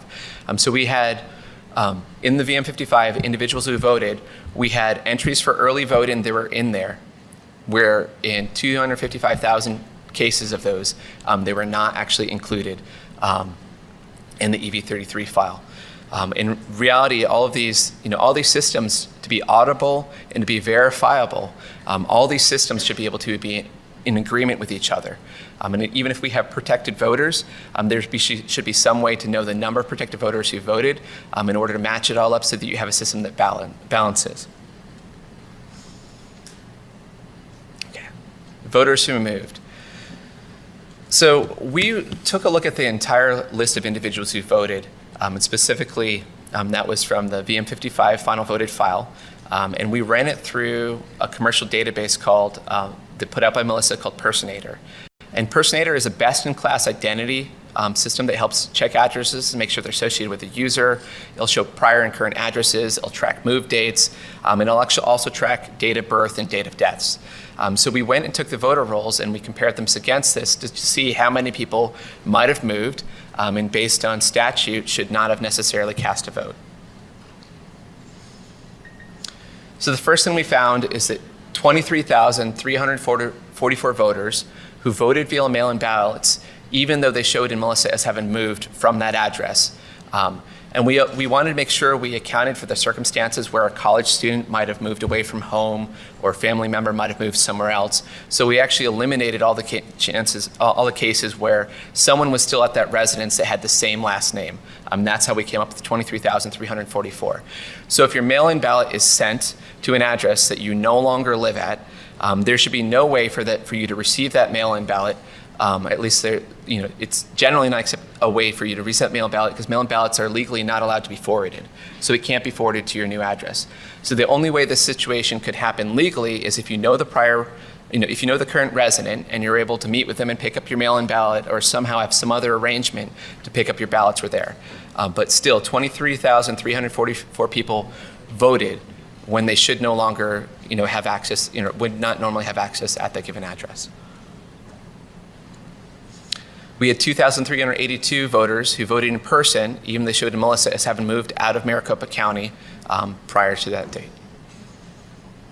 We have 2,081 voters who moved out of state in the 29 days before the election and appeared to be given a full ballot, which should have been, if anything, if they voted at all, it should have been a president-only ballot, where literally the only option on the ballot would have been president. That is something that is by Arizona statute. Okay, let's talk a little bit about the voter rolls. So registration dates do not generally change in your voter rolls. So this is your day of registration, unless it's to correct a mistake. And this is something that we received out of the actual recorder's office. They told us that those dates should not generally be changing. Your date of registration should be your date of registration. And it says there at the end, the only time a voter may have two dates of registration is if the registration has previously been canceled and the voter registers again. The original record would be canceled for a variety of reasons, and then they'll have a new record with a new date of registration. So the old record should not exist, and it should not have a date of registration change. Likewise, we have this thing called AFSEEK. And AFSEEK is actually a unique identifier that is a reference to a transaction.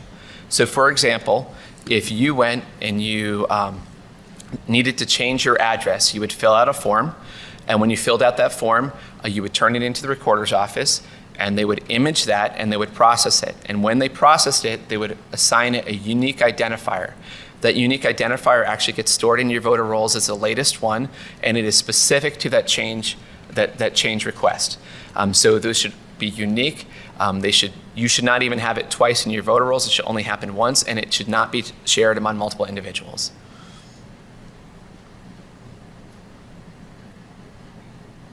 And this is something, again, we confirmed with the recorder's office. Now, we also have a statute that says complete names should be used, and I'll get into our findings that we have here in a second. So we had as many as 5,047 individuals who voted in more than one county for up to 5,295 additional votes if these are duplicates. Now, I will tell you that these individuals had the same name, first, middle, and last name, and the same exact birth year, because that's what's in the voter rolls. But if you have an extremely common last name, which can happen, there's some of these may in fact just be individuals with the same exact name and same exact birth year. We have no way to validate that 100%.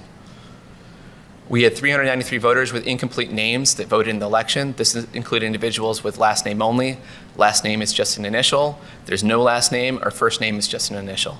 And again, there are some individuals who in some cases this could happen, but this is not a frequent thing that you typically see. We also had 198 individuals who registered after the October 15th cutoff and yet still voted in the election. And we had 2,861 voters who have shared an AFSEEK number with another voter at some point in time. And that does not, we don't know exactly what that means, but based on the descriptions of everything that's happened in the system, it suggests there may be some integrity issues with the data. When impossible situations happen in a system, and if you've got integrity systems in something as important as the voter rolls, there would be a concern. We have 282 potentially deceased voters in this election. I know that there's been some much wider numbers that have been circulated on the internet. We tried to validate this stuff very, very precisely. It can be a difficult thing to match up voter rolls to individuals. From our testing, we believe that all the ones we have in here are accurate, but there are potentially additional ones as well. We have 186 people who potentially have duplicate voter IDs that both voted. I think that Dr. Shiva was mentioning that we haven't had individuals with the same first name, last name, and the same address and seem to have the same signature.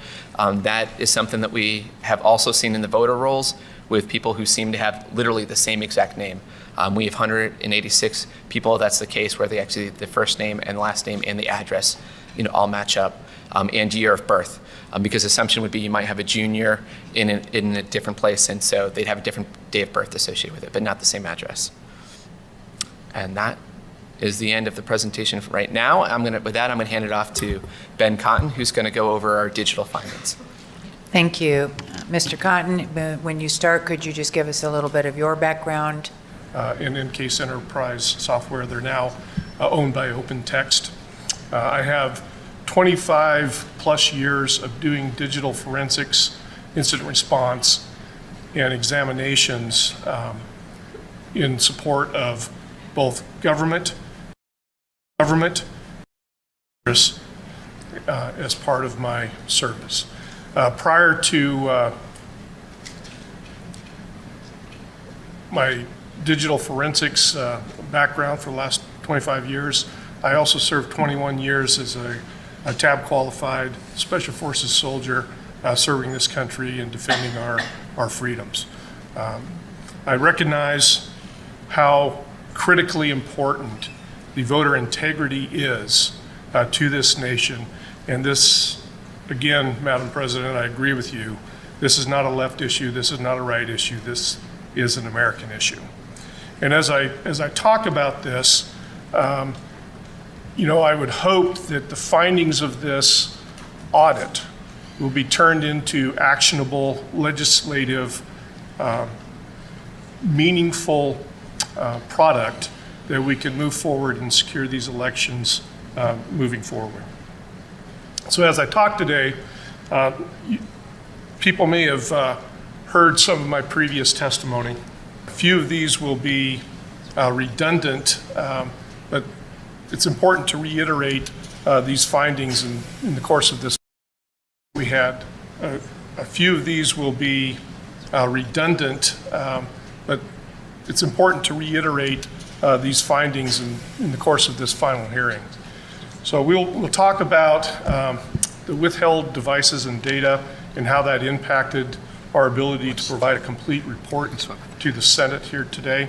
We'll talk about the cybersecurity issues that we have found, the hardware configuration control issues, atypical anonymous logins that are present on the systems, the listening ports and attempted connections on boot up, and internet connections and internet history that was found on these devices as part of the course. Next slide, please. So let's talk about the withheld devices for a moment here. As with any audit, access to information and the right information in a timely manner is absolutely critical to finding a complete result for an investigation. In the case of this audit, we were never provided access to the routers and network-related data. And that becomes very impactful when we start talking about validating and confirming unauthorized accesses to the election management system itself and to the other devices.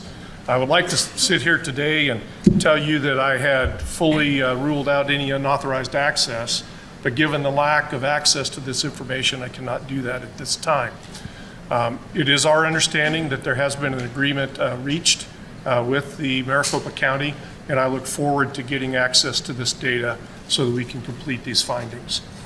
We were not provided the poll worker laptops. Now, these are the laptops that poll workers use at each precinct to validate the voters and to interact with election-related functions at that particular precinct. We were not provided any of the ICX devices. So the ICX devices are used for handicapped and other graphically required interfaces with the voting systems.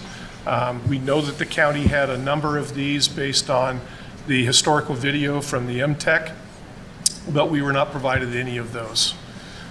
We were not provided with the ICP credentials to validate the configuration settings or the administrative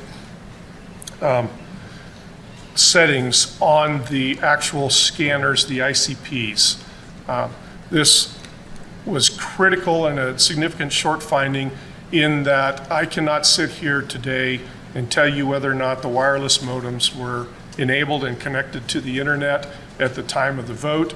And I cannot sit here and tell you today what the status was of the LAN connections that we know were inherent to those devices as part of the purchase from, or the lease from Dominion.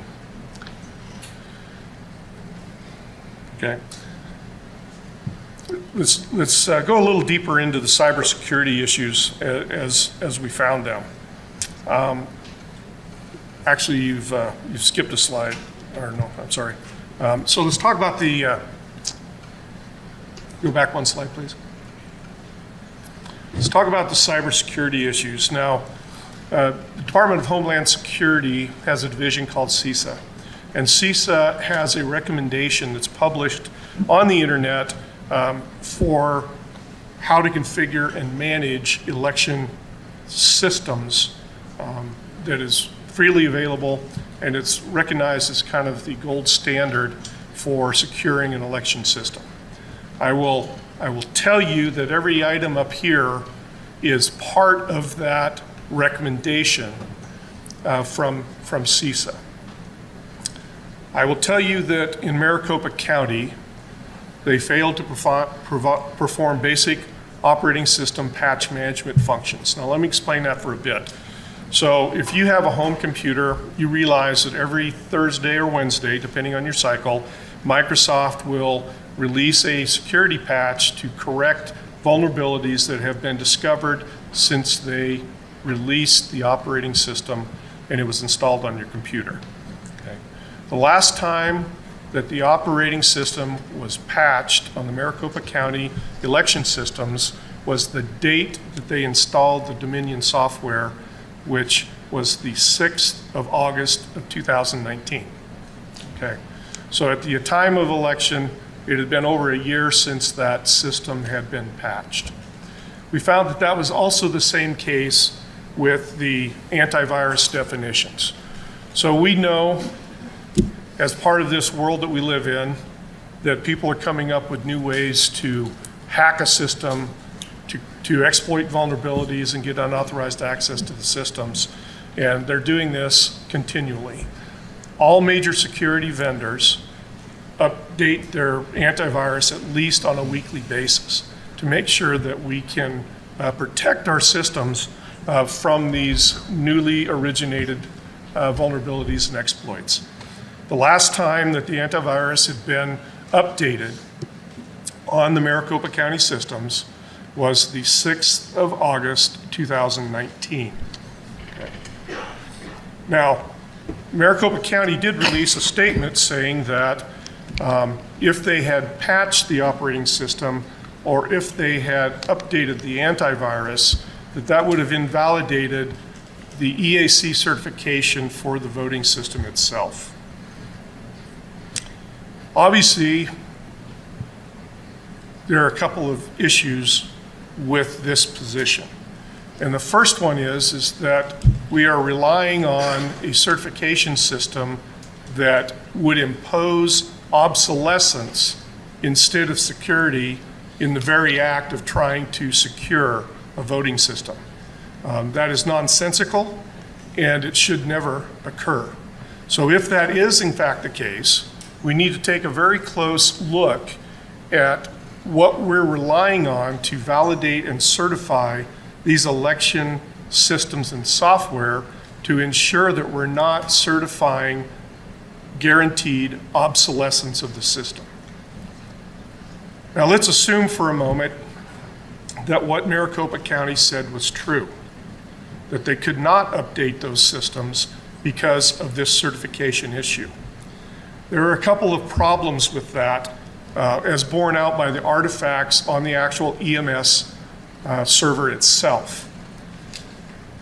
So if that is true, then that would mean that no new executable files, no new dynamic link libraries could be created or modified on that system after the date of the software installation, which once again was 6 August 2019. What we found is that there are 4 executable files that were created after this date of Dominion install. There were 45 executable files that were modified after this date of install. There were 377 dynamic link library files which were created after the Dominion software install. And there were 1,053 DLL files that were modified after this date. So if we assume that what the county represented is true, then in fact, that voting system would not have been certified at the time of the election. Let's talk a little bit about log management here. So there is a federal statute that requires the preservation of election-related materials for 22 months after the date of the election. That applies not only to paper, but that also applies to digital artifacts. Maricopa County failed to preserve the operating system security logs to cover the dates of the election. They provided security logs early in the audit process, but they did not provide the Windows security log itself. When we examined the EMS server, we found that the dates covered by the security log only went back as far as the 5th of February 2021. Now there's a couple reasons for that, and we'll go into those later, but the bottom line is that they failed to preserve those logs, or at least those logs were not turned over to the auditors. And so I'm assuming, since they were part of the subpoena, that those should have been provided had they been present. Okay. Next item there is credential management. This is probably the most offensive item on this list to me because it carries such a huge impact on the securability of a system. What we found is that for the election management system, the adjudication systems, the ICCs, and all of the voting related systems, they all shared a common password for both user accounts and for administrative accounts. And just to be crystal clear, it was the same password for all those accounts. So to complicate matters as well, those accounts had not been changed since the installation of the software. So they were established on the 6th of August 2019 and never changed. There furthermore was not an individual accountability of the users who access specific accounts so that you could tie a username and action and an individual when you discovered something that was an anomaly. Okay. We did not see any software or any effort to establish and monitor a host baseline of programs and processes. Furthermore, we did not see any log aggregation or methodology by which to establish and monitor the network communications for this system. There simply was none of that software present on any of these devices. Next slide, please. We also saw and detected that there was a failure in hardware configuration within the voting system. Now, what you're seeing right here is the system, the acquisition photos for the system that was identified as the Adjudication 2 workstation. Okay. Now, you will see in that picture that there are 2 hard drives that came out of that system. It's not uncommon to have 2 hard drives in a system for data storage, et cetera, et cetera. However, both of those hard drives are bootable. Okay?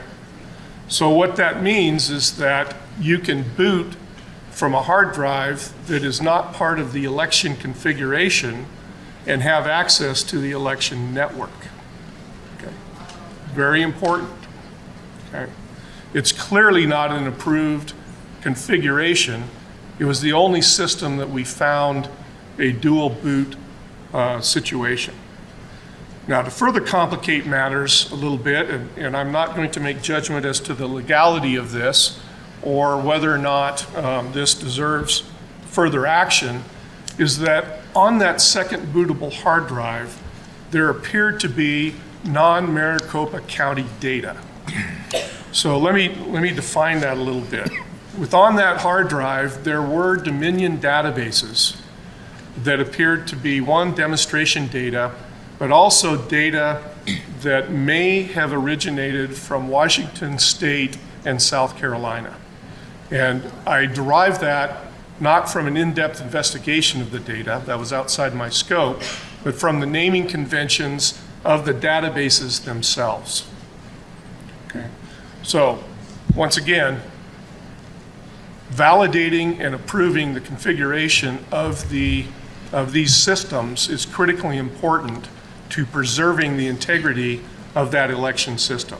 One of the challenges that we had was actually the accountability of deleted items. We'd talked about deleted items before, but let's be crystal clear about this. From the EMS, which is the Election Management System server, on the C drive, there were 865 directories and 85,673 election-related files deleted between 10/28 and 11/05. They also included some log files. So what is difficult to determine is that I know they were deleted. What I don't have is any accountability or any ability to track from a evidence management perspective how those deleted files were treated and what happened to them, if they were archived or not.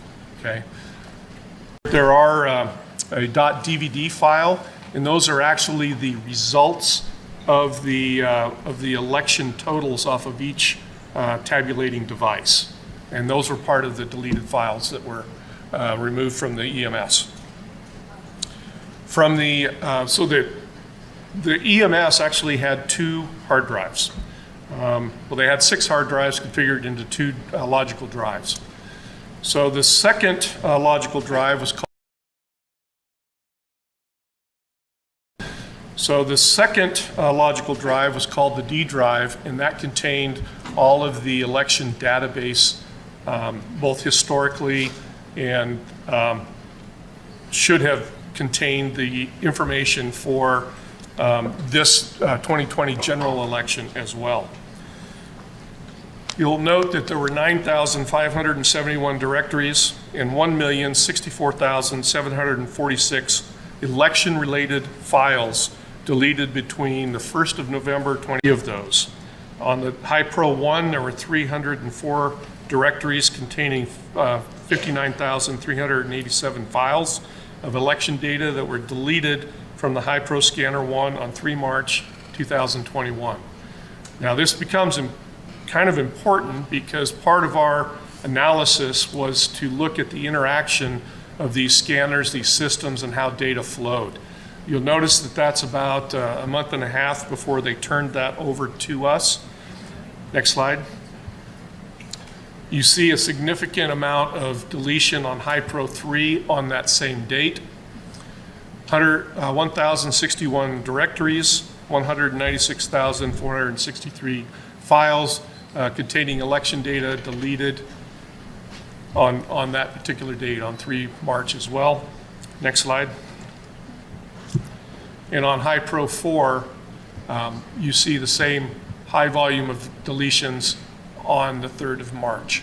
Now, once again, this may be part of a normal process with how they handle votes, but the timing of this becomes a bit suspect, as well as the fact that we didn't see these deletions on HiPro number 2. And once again, I don't have a chain of custody for what happened to these votes after they were deleted. It may be a plausible explanation. I simply don't know at this point. Okay, next slide. Let's talk about the failure to preserve the operating system logs. As I explained earlier, the earliest time frame that was covered by the EMS logs, security logs, was 5 February 2021. That clearly does not cover the election time period. Now, there's a very good reason why it didn't. And if you go down to that last bullet there, you'll see there were three distinct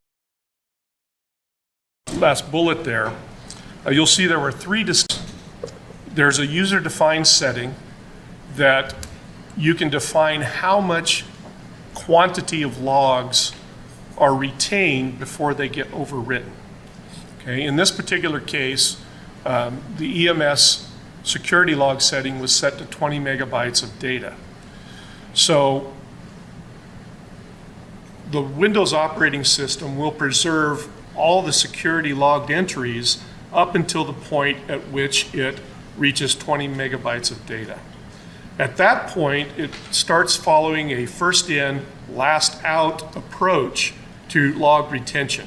So as you create a new entry, an older entry is deleted and overwritten inside of that log file.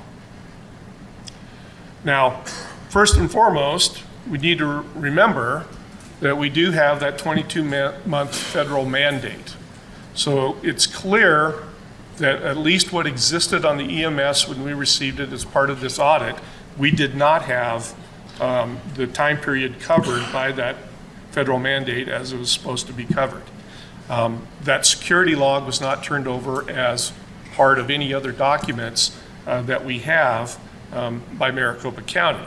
So I'm going to assume at this point that it's not available for us to look at, or else they would have turned that over to us. Now, if you look at that last bullet, that first in, first out approach all of a sudden becomes readily apparent as to what happened on these distinct dates.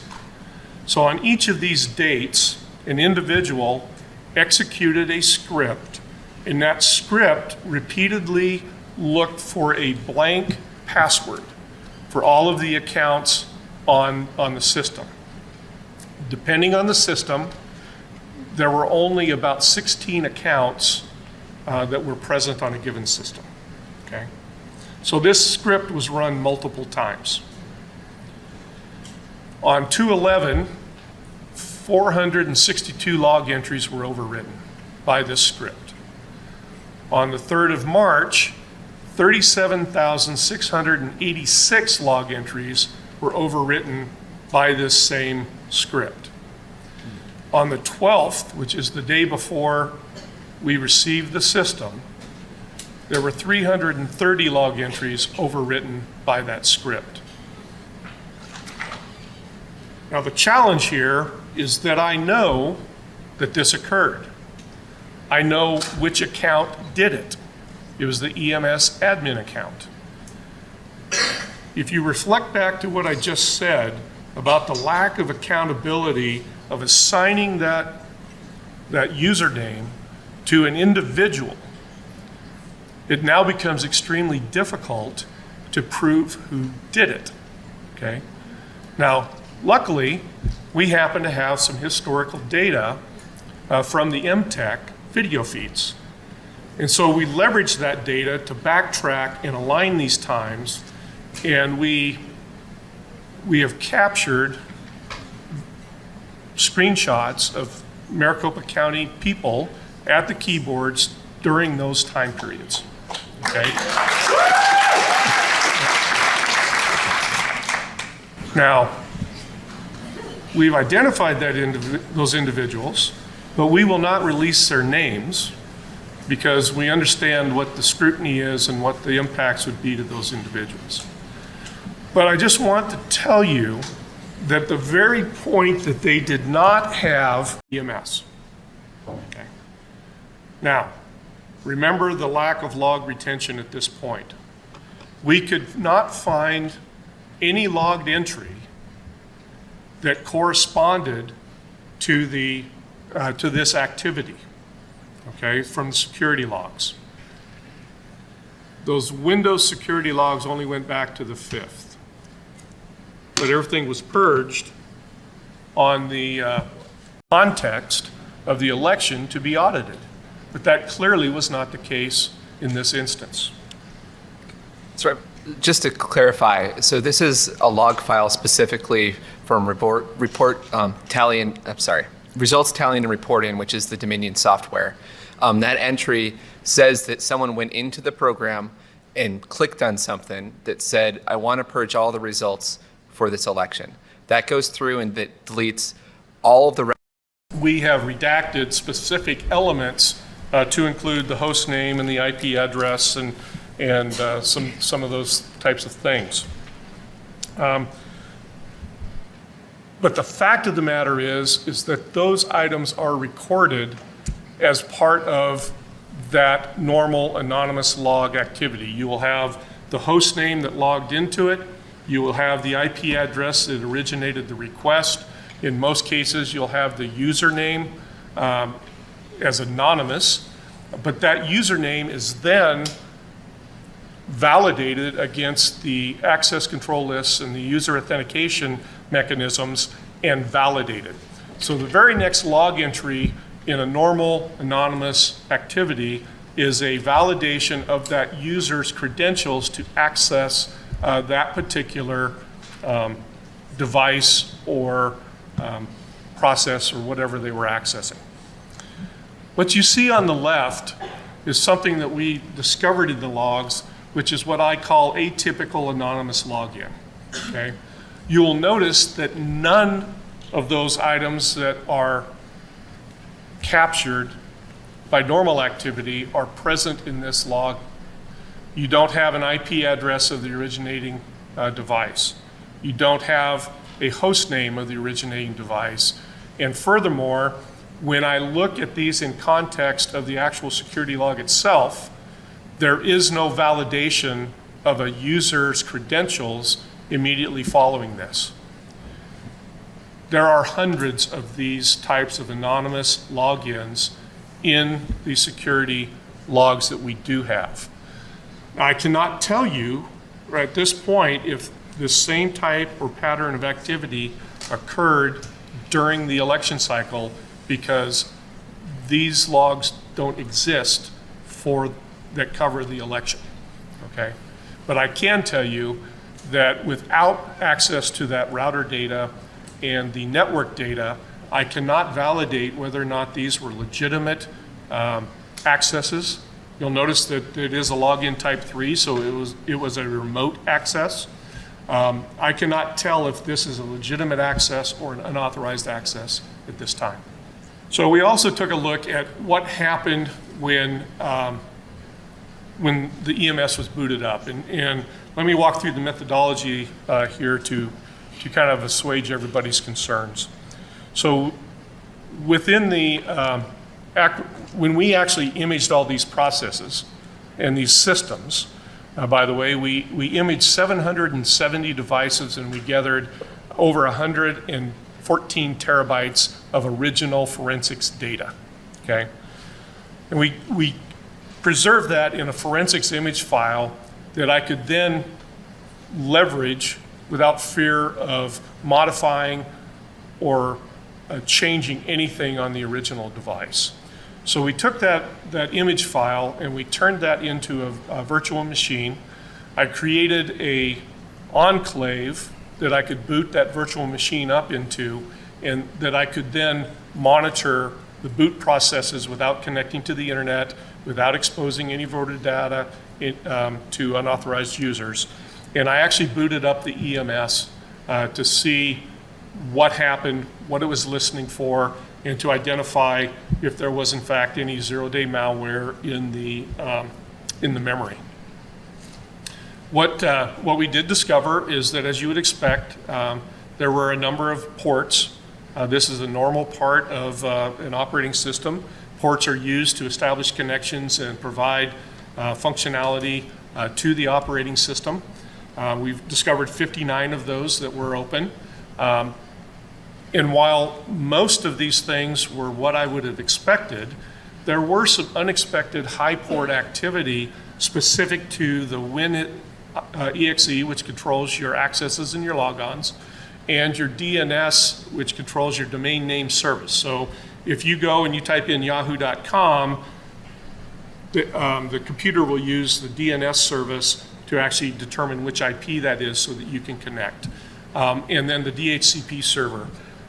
All of those are normal, valid Windows processes. But for example, a DNS, the default port on that is port 53, okay? In the case of the EMS, we not only had the port 53, but we also had DNS monitoring on a high port, and I won't list that port number here in this open forum, but that was a little bit unexpected. I will tell you that on the EMS that you were utilizing both IPv4 and the newer version IPv6 enabled. So these services had dual functions with dual listening ports and things of that nature. There were ports and there were services that were enabled that allowed remote access. Okay, so the RDP protocol, for example, as well as the terminal services were enabled on the EMS. Okay. Next slide. As part of that memory analysis, we did a complete check of the callouts and the attempts to connect from the EMS out to the internet. Now, once again, the county has repeatedly said that these were isolated systems, et cetera, et cetera, et cetera. The EMS attempted to connect to those IPs, most of which are normal. I would take a look at the level 3 parent, the Edgecast connections there, and I would probably request from the Maricopa County the documentation for those functions that rely on those connections and to determine whether or not those are certified or not. We were not provided any of that certification document, but those are the two items up there that I would ask Maricopa County for some further clarification on. As part of this analysis, I was able to determine that there was no zero-day malware in the memory at boot up of the EMS server. Next slide. Now let's talk about internet history and connections. Okay. As you will recall, Maricopa County commissioned 2 independent auditors to come in. Both of those auditors had a finding that there was no internet connection at the time that they conducted the audit. Okay. When I initially did the analysis, and I was only searching the what is called the allocated space. So the allocated space is what you as a user see when you open up Internet Explorer or when you open up File Explorer.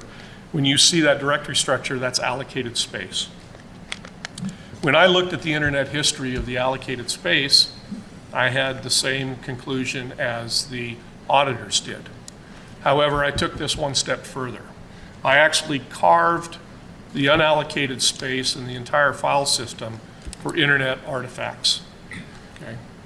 And when I did that, the history was significantly different than both the representation by the auditors and the representation by Maricopa County that these systems had never connected or were exposed to the internet.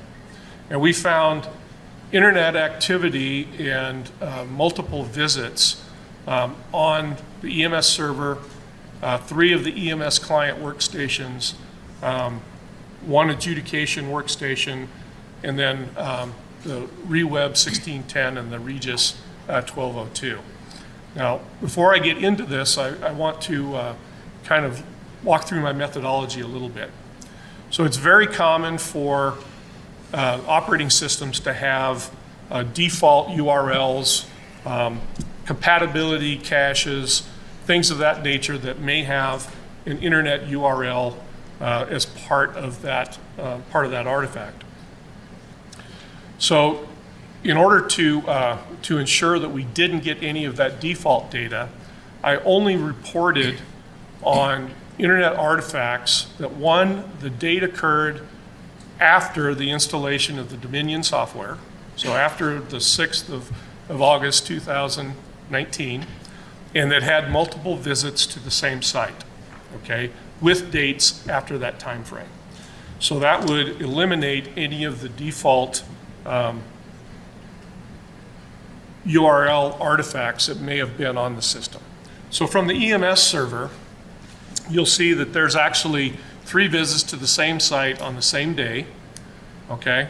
That clearly is not a private URL or a private IP address. And so what I can tell you is that the EMS server, at least on that date, was connected to the internet, okay? Now, I'd also like to point out that relying on the unallocated space for these artifacts, I don't have a complete history of all the internet connections because things get overwritten, things get changed, things of that nature. But the importance of this is that at some point in time, specifically those last visited dates, this device was connected to the internet. Now, if you look at that date, there's also a correlation to the purging of the database. It's the day before the audit, okay? Almost same time exactly. Almost the same time exactly, okay? Obviously, this requires an explanation, okay? Next slide, please. When we talk about the EMS client, here are the connections. Now the 9 connections at the top there, you'll see that as far back as February of 2020, there were 4 connections made to that URL, to the Microsoft URL, and then on the 22nd, which coincidentally enough is during the time of the audits. There were 5 connections to the Microsoft URL. I included that lower set of findings to illustrate that the importance of some of the items that were not produced to us. So not all of the election-connected devices were produced to us for analysis. And that IP of a 192.168.100.11 is one of the it's a private network that was the election network. And you will see that it accessed a bunch of web pages off of that device indicating that it was a configurator or it was a file server or something of that nature. I want to draw your attention to that very last line, the m_network_wireless-lan.html. That was accessed on the 19th, on the 30th of October, 2019. Now, we have not received any information about any wireless LAN configurations, but yet here you have someone accessing it from the EMS client to access what I can only surmise was a wireless LAN configurator on that date. And you can see that the EMS admin 01 account was used for that. Once again, who the actual human was behind that account, I cannot tell you because of the shared passwords and the shared user accounts. But I can tell you that not all the devices were produced to us that would have shed significant light on our findings. Next slide. Okay, once again, this is EMS Client 3, and you can see that the last date, there are 6 visits to Microsoft.com, and the last visit was on the 3rd of February 2021. Now, keep in mind that those previous 5 visits were obviously before that time frame, and we don't have a record by nature of this artifact when each of those visits occurred. Next slide. Okay, now REWeb 1601 is kind of an interesting case. Now, once again, we did not receive any network configuration diagram. We did not receive any functional information as to the network. It was one of those things that as an auditor, in most cases, I can go back to the person being audited or the entity being audited and say, what is this? Okay, how did this function? How did this interact? In this particular situation, there was extreme resistance and, quite frankly, in my opinion, obstructionistic actions taken by the county to prevent this type of exchange.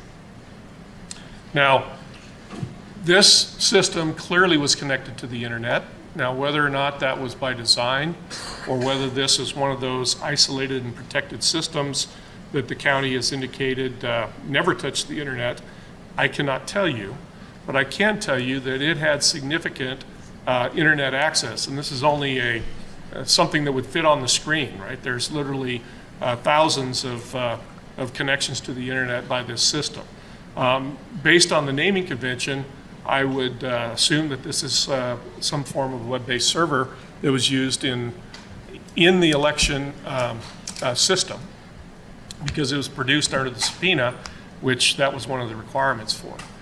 Now, the other thing that I will tell you is that this device was produced to us on an external 4 terabyte hard drive. And originally it was represented to us as this was a forensics image of this device. When we actually looked at it, we found that all of those devices that were produced on the external 4 terabyte hard drives, they were simply an operational system clone of that device, and it was not preserved in a forensics manner. What I can also not tell you is what steps were taken on the part of the county to ensure that the unused portion of that hard drive, not occupied by this device, I cannot tell you what steps were taken by them to ensure that those were wiped or zeroed out so that we would not commingle data, okay? So I do want to caveat these findings and the Regis findings with those statements. But clearly, these devices had continual and repeated access to the internet. Next slide. Okay. This is the Regis 1201, and that, by the way, is the host name, not the function of this device. And once again, you see repeated access. That IP address is actually the public IP address for the maricopa.gov public URL. Next slide. So I appreciate your diligence and your patience on this. And as we think about what I've talked about today, it really boils down to accountability, right? And making sure that our election systems are secured.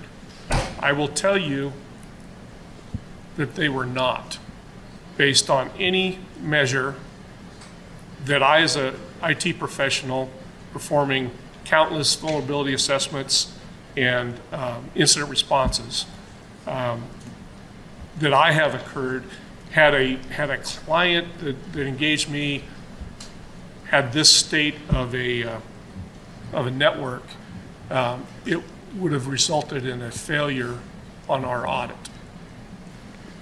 So at this point, I would like to remind people that from a totality of what these findings are, there simply is no accountability by anyone accessing these devices. You had shared passwords. You had shared user accounts. You had remote access. If someone could get access to this system, they wouldn't need a zero-day exploit. Okay. The systems were so far out of date from a security compliance standpoint that it would have taken the average kitty hacker less than 10 minutes using Metasploit to hack this system.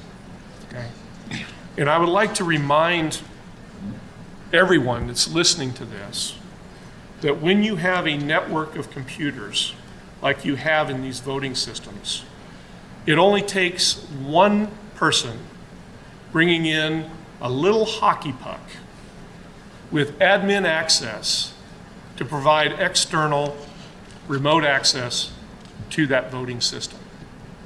And in the situations where you don't have accountability, you have shared usernames and you have shared passwords, you simply cannot guarantee the security and the accountability on those systems. And I thank you very much for your time, and I'm available for questions if you have any. Thank you, sir. We appreciate that. We're not doing questions at this time since it's just a presentation. We will have committee hearings that will give everybody the opportunity to ask questions in the future. So thank you. Okay, we are going to go back to Mr. Logan. For those that are looking at your watch, the bulk of this is done, but there's still some more important things to do. Mr. Logan is going to quickly, because we are running over time, go through his recommendations of what improvements the Senate might be able to help do through legislation.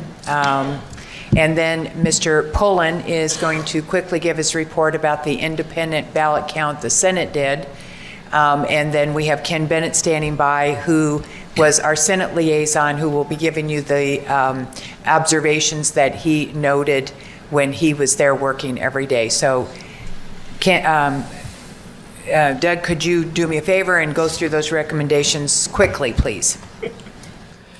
So legislation should be considered that links voter roll registration to changes in driver's license. We saw a lot of indications that there was potentially old information in the voter rolls, and it's very important that our voter rolls remain clean.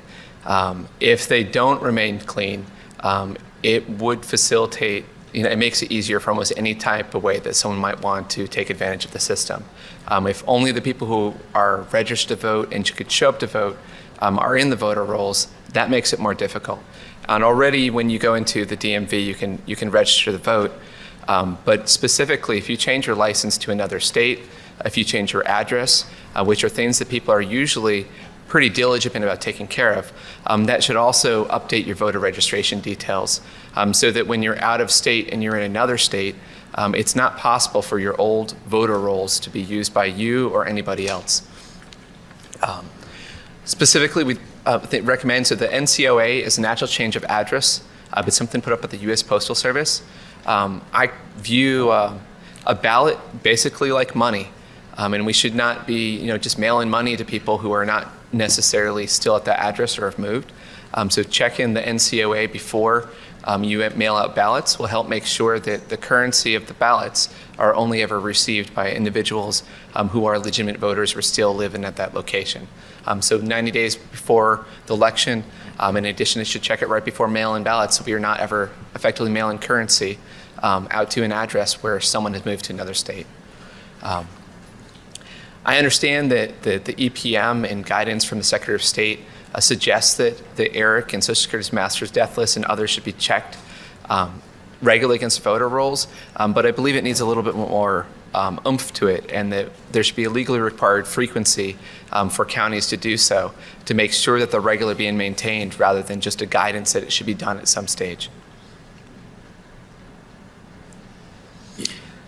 Let's talk a little bit about election software, both from the report I have out of Antrim and specifically with what some of the inconsistencies and oddities that we're finding about the voter roll system, both here and quite frankly across the country.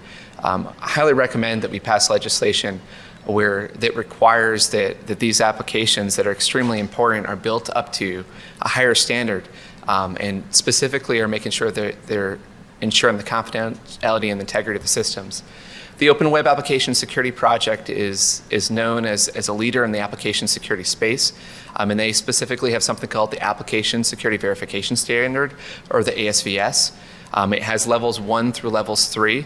Level 3 is for a sensitive system, and I would highly recommend that would be a requirement for anything associated with voter rolls or voter systems that they would build up to that standard.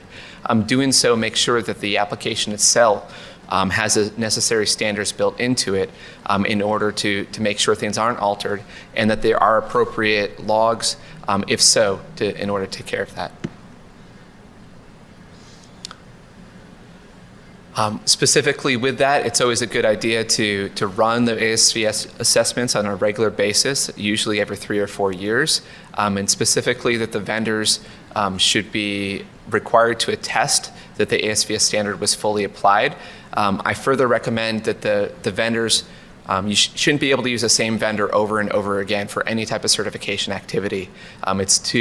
It creates too much opportunity for, if there was some impropriety by a vendor, that you could continue to pass. So rotating vendors at least every 3 years and putting that in the law would help ensure that not only are these being assessed, but they're assessed up to a higher standard. And this goes beyond specifically what the EAC is requiring, because quite frankly, based on everything that's being said, the EAC is not requiring anything close to what is necessary in order to protect our election system. And hopefully that will get better over time, but in the meantime, Arizona can be a leader in this area. Okay, voting machines.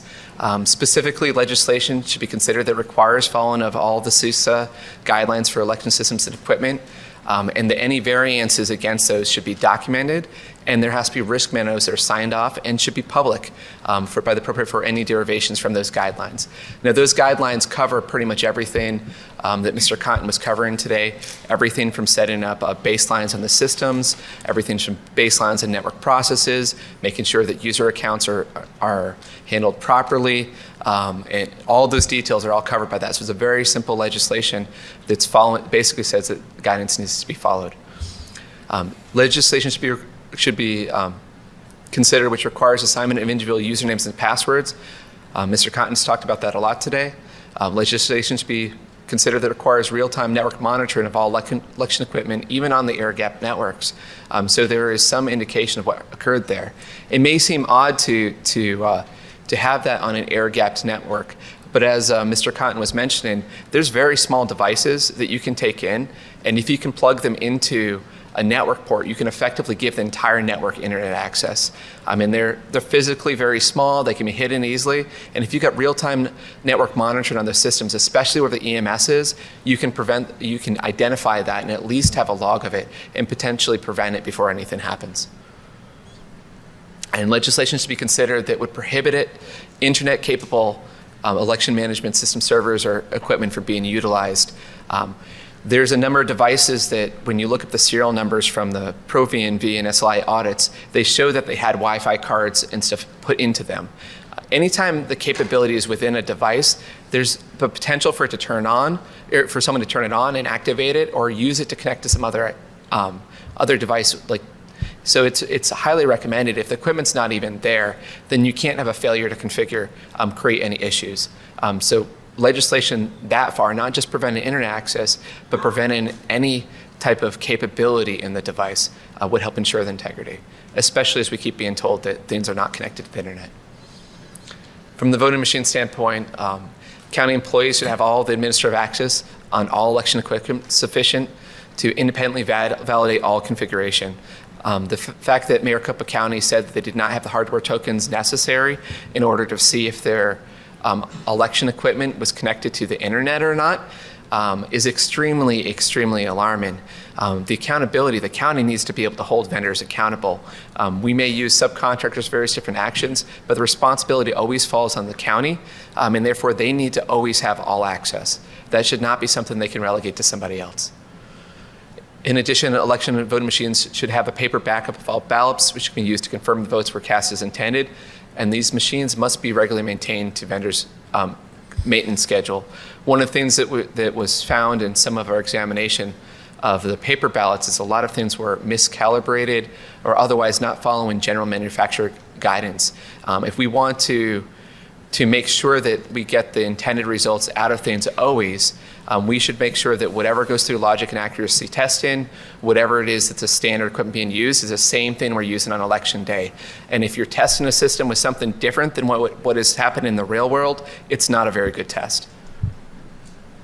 And legislation should be considered that requires that paper stocks utilized on election day conform to manufacturer specifications, and that it's been tested properly.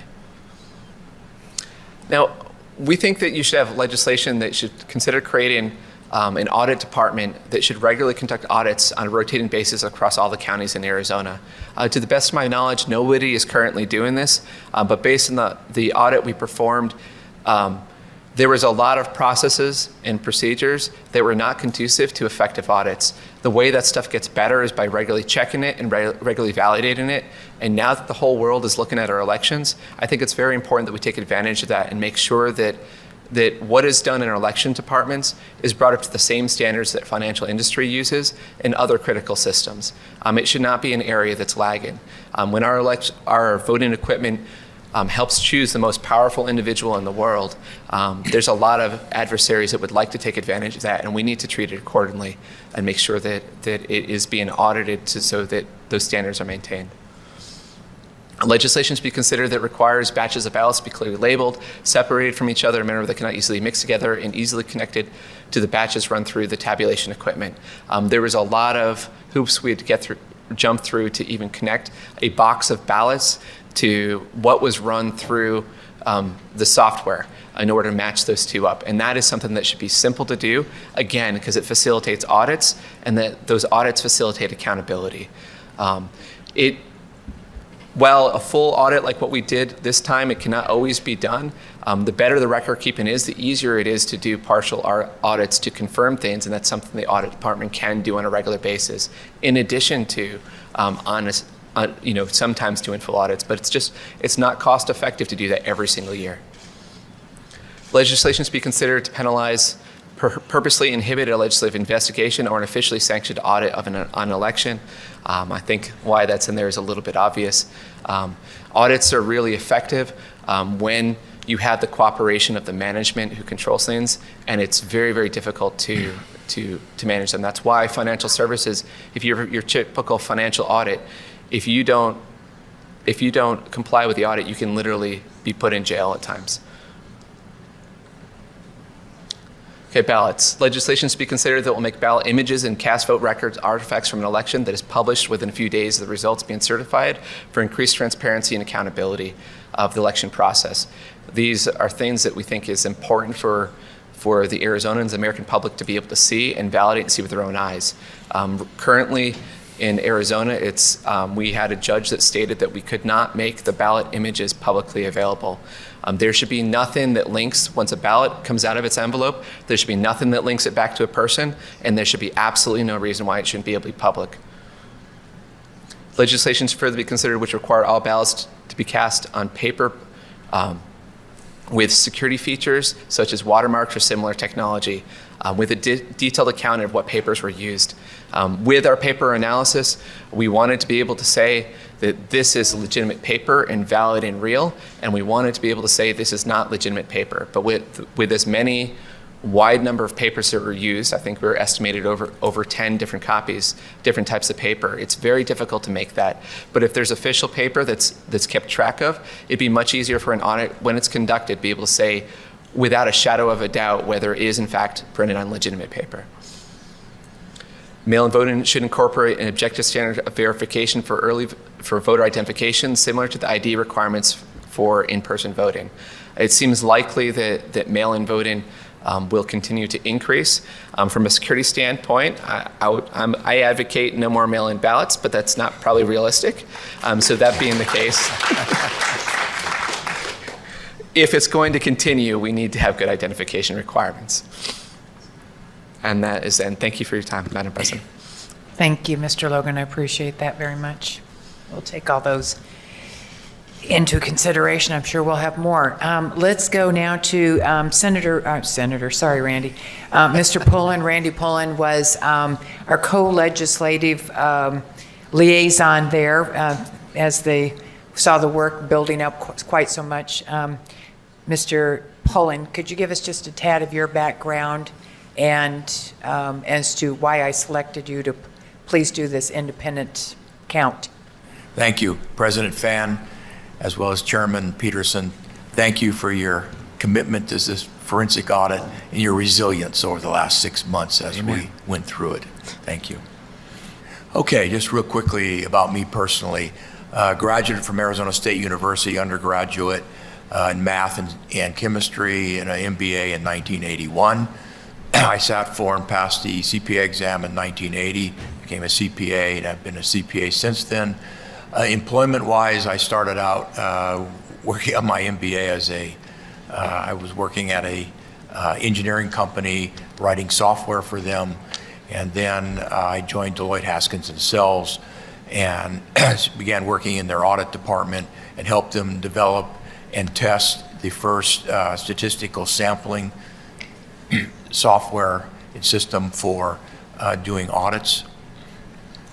I became a partner at Panel Curve Forrester, and then again I went back and became a partner at Deloitte and Touche, where I focused on financial auditing, specifically for bank savings and loans in the hospitality industry. I actually did get involved in forensic audits, so I understood how they were function and what you had to do in order to complete them. I started my own company back in the 90s, and I still do consulting and accounting services. And I also started an IT company in 2001, WageWatch, which still exists this day, and we developed software that's still considered some of the best in the industry that we're in. Background-wise, the Senate decided they wanted to do an independent count of the ballots in order to confirm the count by the county as well as the count by Cyber Ninjas on the forensic audit. And so that was kicked off on June 28th. They selected me to run that machine count. Again, it goes back to my experience and knowledge. I immediately got Brian Blim, who was the attorney who had worked on the floor of the Coliseum and was the legal counsel that dealt with any forensic issues that came up on the floor during the hand count. And by the end of June, he was no longer a contractor with the Cyber Ninjas. He was independent, and he agreed to assist in the machine count. We also enlisted a lot of former volunteers who had worked on the floor doing tally counts as well as working in the corrals, taking care of the ballot boxes. And so we put together a pretty good team. We went out and found the equipment for doing a machine count and looked at several different varieties and finally decided on, I need to stop pushing this.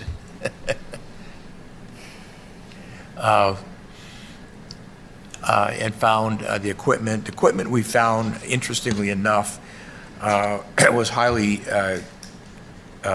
considered around the country as very good equipment. And it's all, this is in the report, and we selected 2 Bantam 1 counting machines that were made by U.S. paper counters. And we also got 2 paper joggers, they're called, and what they do is they help align all the paper before you run it through and do the count on the paper. And again, these ballots are very heavy paper. So when the technician came in and set up the machines and we were testing the paper, he had to make adjustments to the machines that could handle the quality of the paper that we were running through the system. And so once we had that figured out, then we had the technician train our volunteers who just work for us, and then the ballot counting started on 7/14, and we completed it in 12 days. I will tell you that the volunteers worked incredibly hard on this, as well as the observers we had overseeing what they were doing. And we started working at 8 o'clock in the morning, and we went until midnight on those days. And we had 2 teams that were working that very, very solid work. So here's what we found. The Maricopa County official canvas, you can see it's been reported earlier, and we did the machine count, and it was very close. We were 121 less ballots than they had counted, in which, again, you can see the forensic election audit, that count on the ballots was a little bit less, but all of it was within 1,000 of what Maricopa County did. not surprising. One of the things we did learn on the machines when we were testing them and setting them up to operate is when was a miscount, and we did do recounts based on that. But when there was a miscount, essentially it was an undercount. Okay, so being a little bit less than the official canvas count was not surprising. Now, here are some of the things we found, and this kind of confirms some of the things that were talked about earlier in these reports. We did find missing batches and boxes where you would open a box and it was supposed to have 7 batches in it. There would only be 6 batches in the box, okay? And then sometimes we found there was 8 batches in the box, but only supposed to be 7. So we found these kinds of problems. Am I causing this? Oh, okay. So we were finding missing batches in boxes. We were finding batches and boxes not listed on the boxes, so we kind of like a ghost batch. And then when you open some of the boxes, the batch counts that went with every batch, which was typically supposed to be about 200 in the batch, they weren't with the batch, they were on top of the batch or they were on the side, and so we'd have to go through and figure out manually which batch sheet went with which batch, which again goes back to if things were done more properly, this would be much easier. It could have even been done faster as that. So that's pretty much what we came up with this. And so it again, independently confirmed the numbers that the county and Cyber Ninjas found in the ballot count. Thank you. Thank you. Thank you, Mr. Pullen. We appreciate that very much. We had, for those who didn't know, we had the ballots, and before we gave them back, we said, well, what do we do if Maricopa County and Cyber Ninjas counts don't match? How do we know which side to go with? And so we decided, let's get a couple of machines of our own and do an independent, just in case there was a difference, we could have an idea of which side to go with. Thank you. All right, Mr. Bennett, are you still on Zoom with us? I am, Madam President. Thank you. Thank you for waiting so long, sir. I apologize for the delay.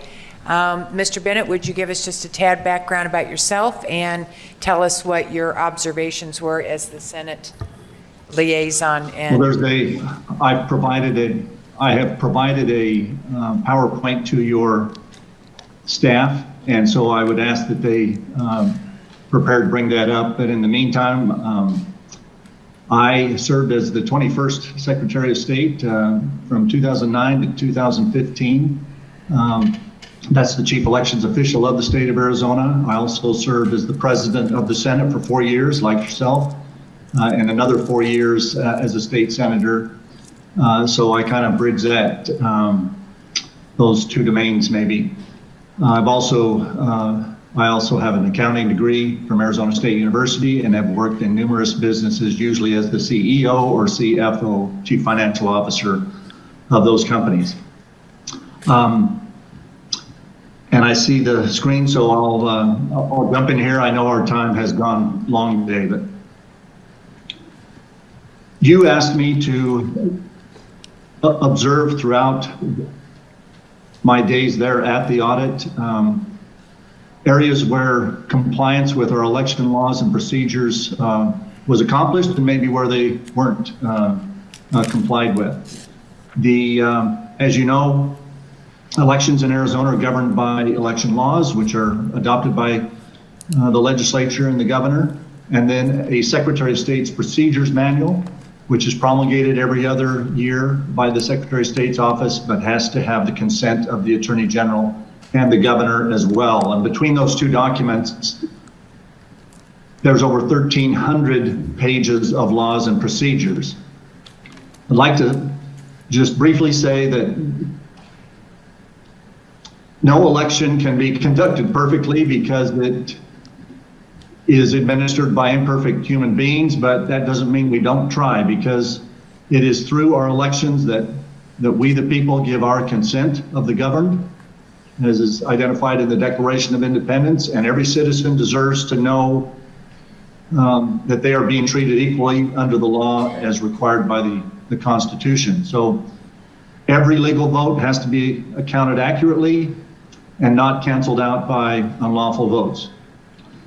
This report is intended to identify where Maricopa County failed or may have failed to comply with some of these statutes, but having said that, I believe that the majority of our election officials in Arizona are honorable, well-intentioned people, so I intend this report in the spirit of constructive improvement, but also maintaining appropriate accountability. Let's go to the first slide. As we've heard in previous testimony, and the slides aren't changing on my screen, but I hope they are at your end. First slide or observation is related to the missing signatures on ballot envelope affidavits. And there's some statutes there that I'm not seeing a change on your slides, but I'll assume that the slides are changing at your end. You'll see the statutes 547, 16, 547, and 48 that early ballots have to be accompanied by an affidavit. And by 7 o'clock on election day, there is a cure period in section 550, which is not noted there, but ARS 16552 is very clear that the election board is to check the voter's affidavit and, quote, if it's found to be sufficient, the vote shall be allowed. If the affidavit is insufficient, the vote shall not be allowed. And equally prescriptive in the election procedures manual, if the early ballot affidavit is not signed, the county recorder shall not count the ballot.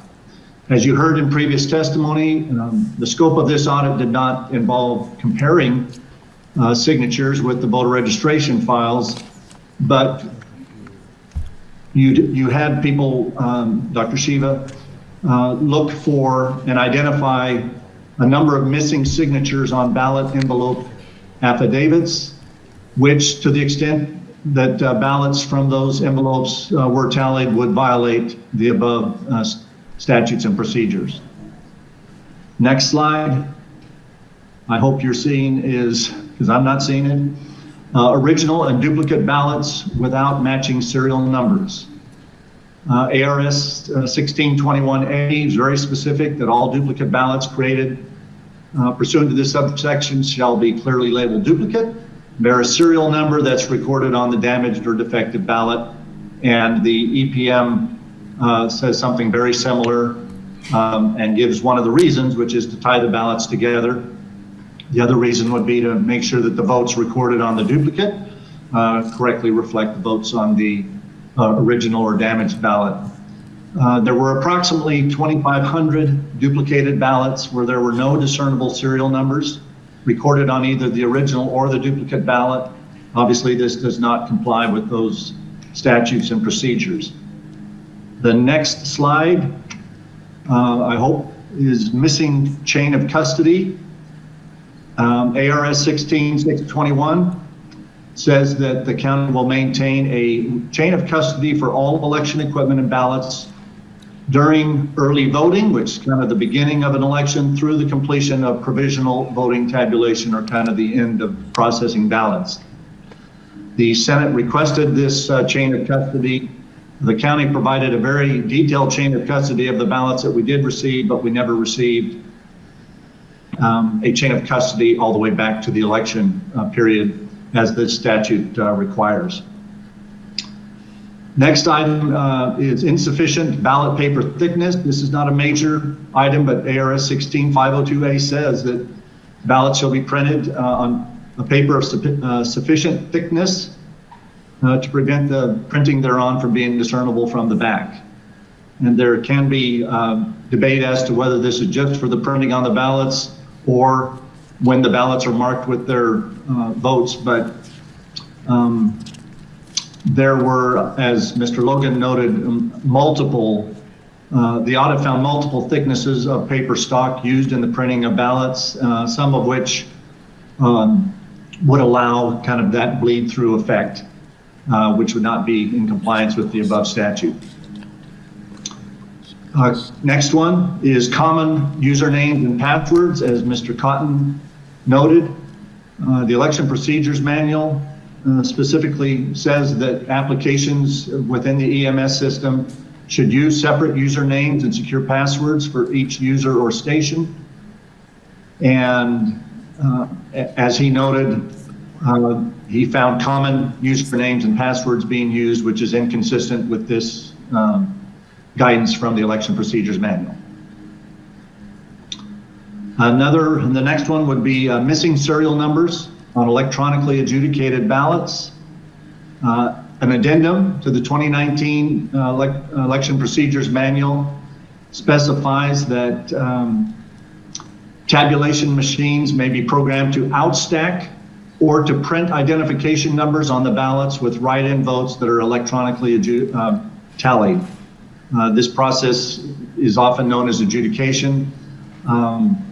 There was, Maricopa's system, Dominion, does not use an outstack method, but it does not appear that these identification numbers were printed on the electronically adjudicated ballots as required by this part of the procedures manual. And the last slide would be, well, I guess there's one after this, but the last item is possible ineligible voters. Several articles, which include multiple statutes within IRS 16, as well as many aspects of the Election Procedures Manual, identify Arizona's requirements for an individual to be considered an eligible voter and therefore allowed to cast a legal vote. The audit identified numerous questions regarding possible ineligible voters. However, these determinations were, as you heard from Mr. Logan, made from comparisons between the county's final voted data and private data sources, not the official voter registration data. So further investigation with the cooperation of the county, hopefully, is necessary to determine whether ineligible voters were allowed to vote in the 2020 election. And Mr. Logan went into some of the possible categories of people who had moved or deceased or other categories that I think you saw in earlier testimony. And the last slide is simply a thank you from me for allowing me to work on this project. And I will conclude, I guess, by saying this, that I have already started to hear from people saying that, well, the audit failed because it didn't prove that the election was overturned or that there was a different result. Well, as you noted, when you began this process, Madam President, and when you began this hearing today, there was no predetermined, at least in my mind, and I know in yours and Warren's and everyone who worked on this audit, there was no predetermined outcome that if we didn't find this or didn't find that, we have failed, because it's exactly the opposite. If we identify strengths and weaknesses in our election procedures and statutes, and if we confirm that in this case, an election was conducted where the hand count of the ballots matches the electronic tally of the election system used by the county, I don't consider that a failure at all. In fact, maybe Mr. Logan and his company have identified the most accurate hand counting process that has maybe ever been used in the country. And that's directly in opposition to many within our state and across the country who said that their procedures were terrible or this was that, and nothing could be further from the truth. There were a lot of good, honest people that gave a lot of time, as you noted, to accomplish in this audit. Was confirmed. There we go. I offer these, as you requested, as areas where we could make constructive improvement. And I'll leave it at that. Thank you. Thank you, Mr. Bennett, and we're sorry you went last and you had to hold on the longest, but thank you so much for doing this. For some of you may not know, Mr. Bennett did this on his own time, on his own nickel, and he lives in Prescott, but literally drove down almost every single day to be at the audit with the rest of the team to make sure that everything was done accordingly and chain of custody was followed and everything was always documented. So thank you, Mr. Bennett. That was quite a yeoman's job on your part. All right, closing comments. Senator Peterson, I'll let you start. Thank you, Madam President, and I'll be fairly brief here. I just, first of all, want to thank you for what you've done with this. You have faced incredible opposition and hostility, and you have handled that with grace and dignity. So I want to thank you and recognize you for that. Again, the goal here is election integrity and making sure our citizens have faith in the process. So as we wrap this up, what are our next steps? Where do we go from here? And I think there's legislation, and I think there's law enforcement that needs to be involved. So I'm going to name off 8 bullet points here that I think need to be handled by my colleagues and by our Attorney General. First of all, and what I have found perhaps the most unsettling through this whole process is the obstruction that we have seen from the county. The failure to comply with the auditor, a brazen willingness to violate a legal subpoena. Our Attorney General said that was against the law. It's truly alarming. And furthermore, to their willingness to expend significant resources, human capital, you name it, to block and to stop this audit. As I recall, it was like $18,000 or something like that for one of their audits that they spent money on. How much money have they spent trying to stop our audit? It has to be in the hundreds of thousands of dollars, but that would be an interesting number to see. Number 2, the numbers don't reconcile. As you've seen through, this is a theme throughout all the reports, all of us as citizens, we should be able to pull up these election results, and we should be able to, every direction, reconcile the numbers. If I subtract, early ballots, or if I subtract, or if I add the rejected, if I, no matter which way, you should be able to come up with a reconciliation so that everything balances. That needs to happen. It appears that they broke the law with duplicate ballots, and that's a huge deal. That needs to be resolved. We need to get to the bottom of whether that law was broken, how to prevent it in the future, hold people accountable that did it this time. Churning of logs. The churning of logs. We need to find out why that happened. Who did it? What was the motive? What was there? We need to get to the bottom of the logs that were there. Chain of custody issue. Number 5, chain of custody issues. Number 6, a failure to preserve data files. And number 7, cybersecurity weaknesses that were shown by Mr. Cotton, so evident here. Those are not going to get any better. We're seeing people being held hostage via cybersecurity every day, and it's constantly becoming more sophisticated. We definitely need to up our game there. And number 8, the envelopes with blank signatures. We have a lot of questions there that need to be answered. So with that, Madam President, I look forward to working with my colleagues and with the Attorney General in any way to resolve these issues and to improve our elections and to increase election integrity in the state of Arizona. Thank you, Senator Peterson.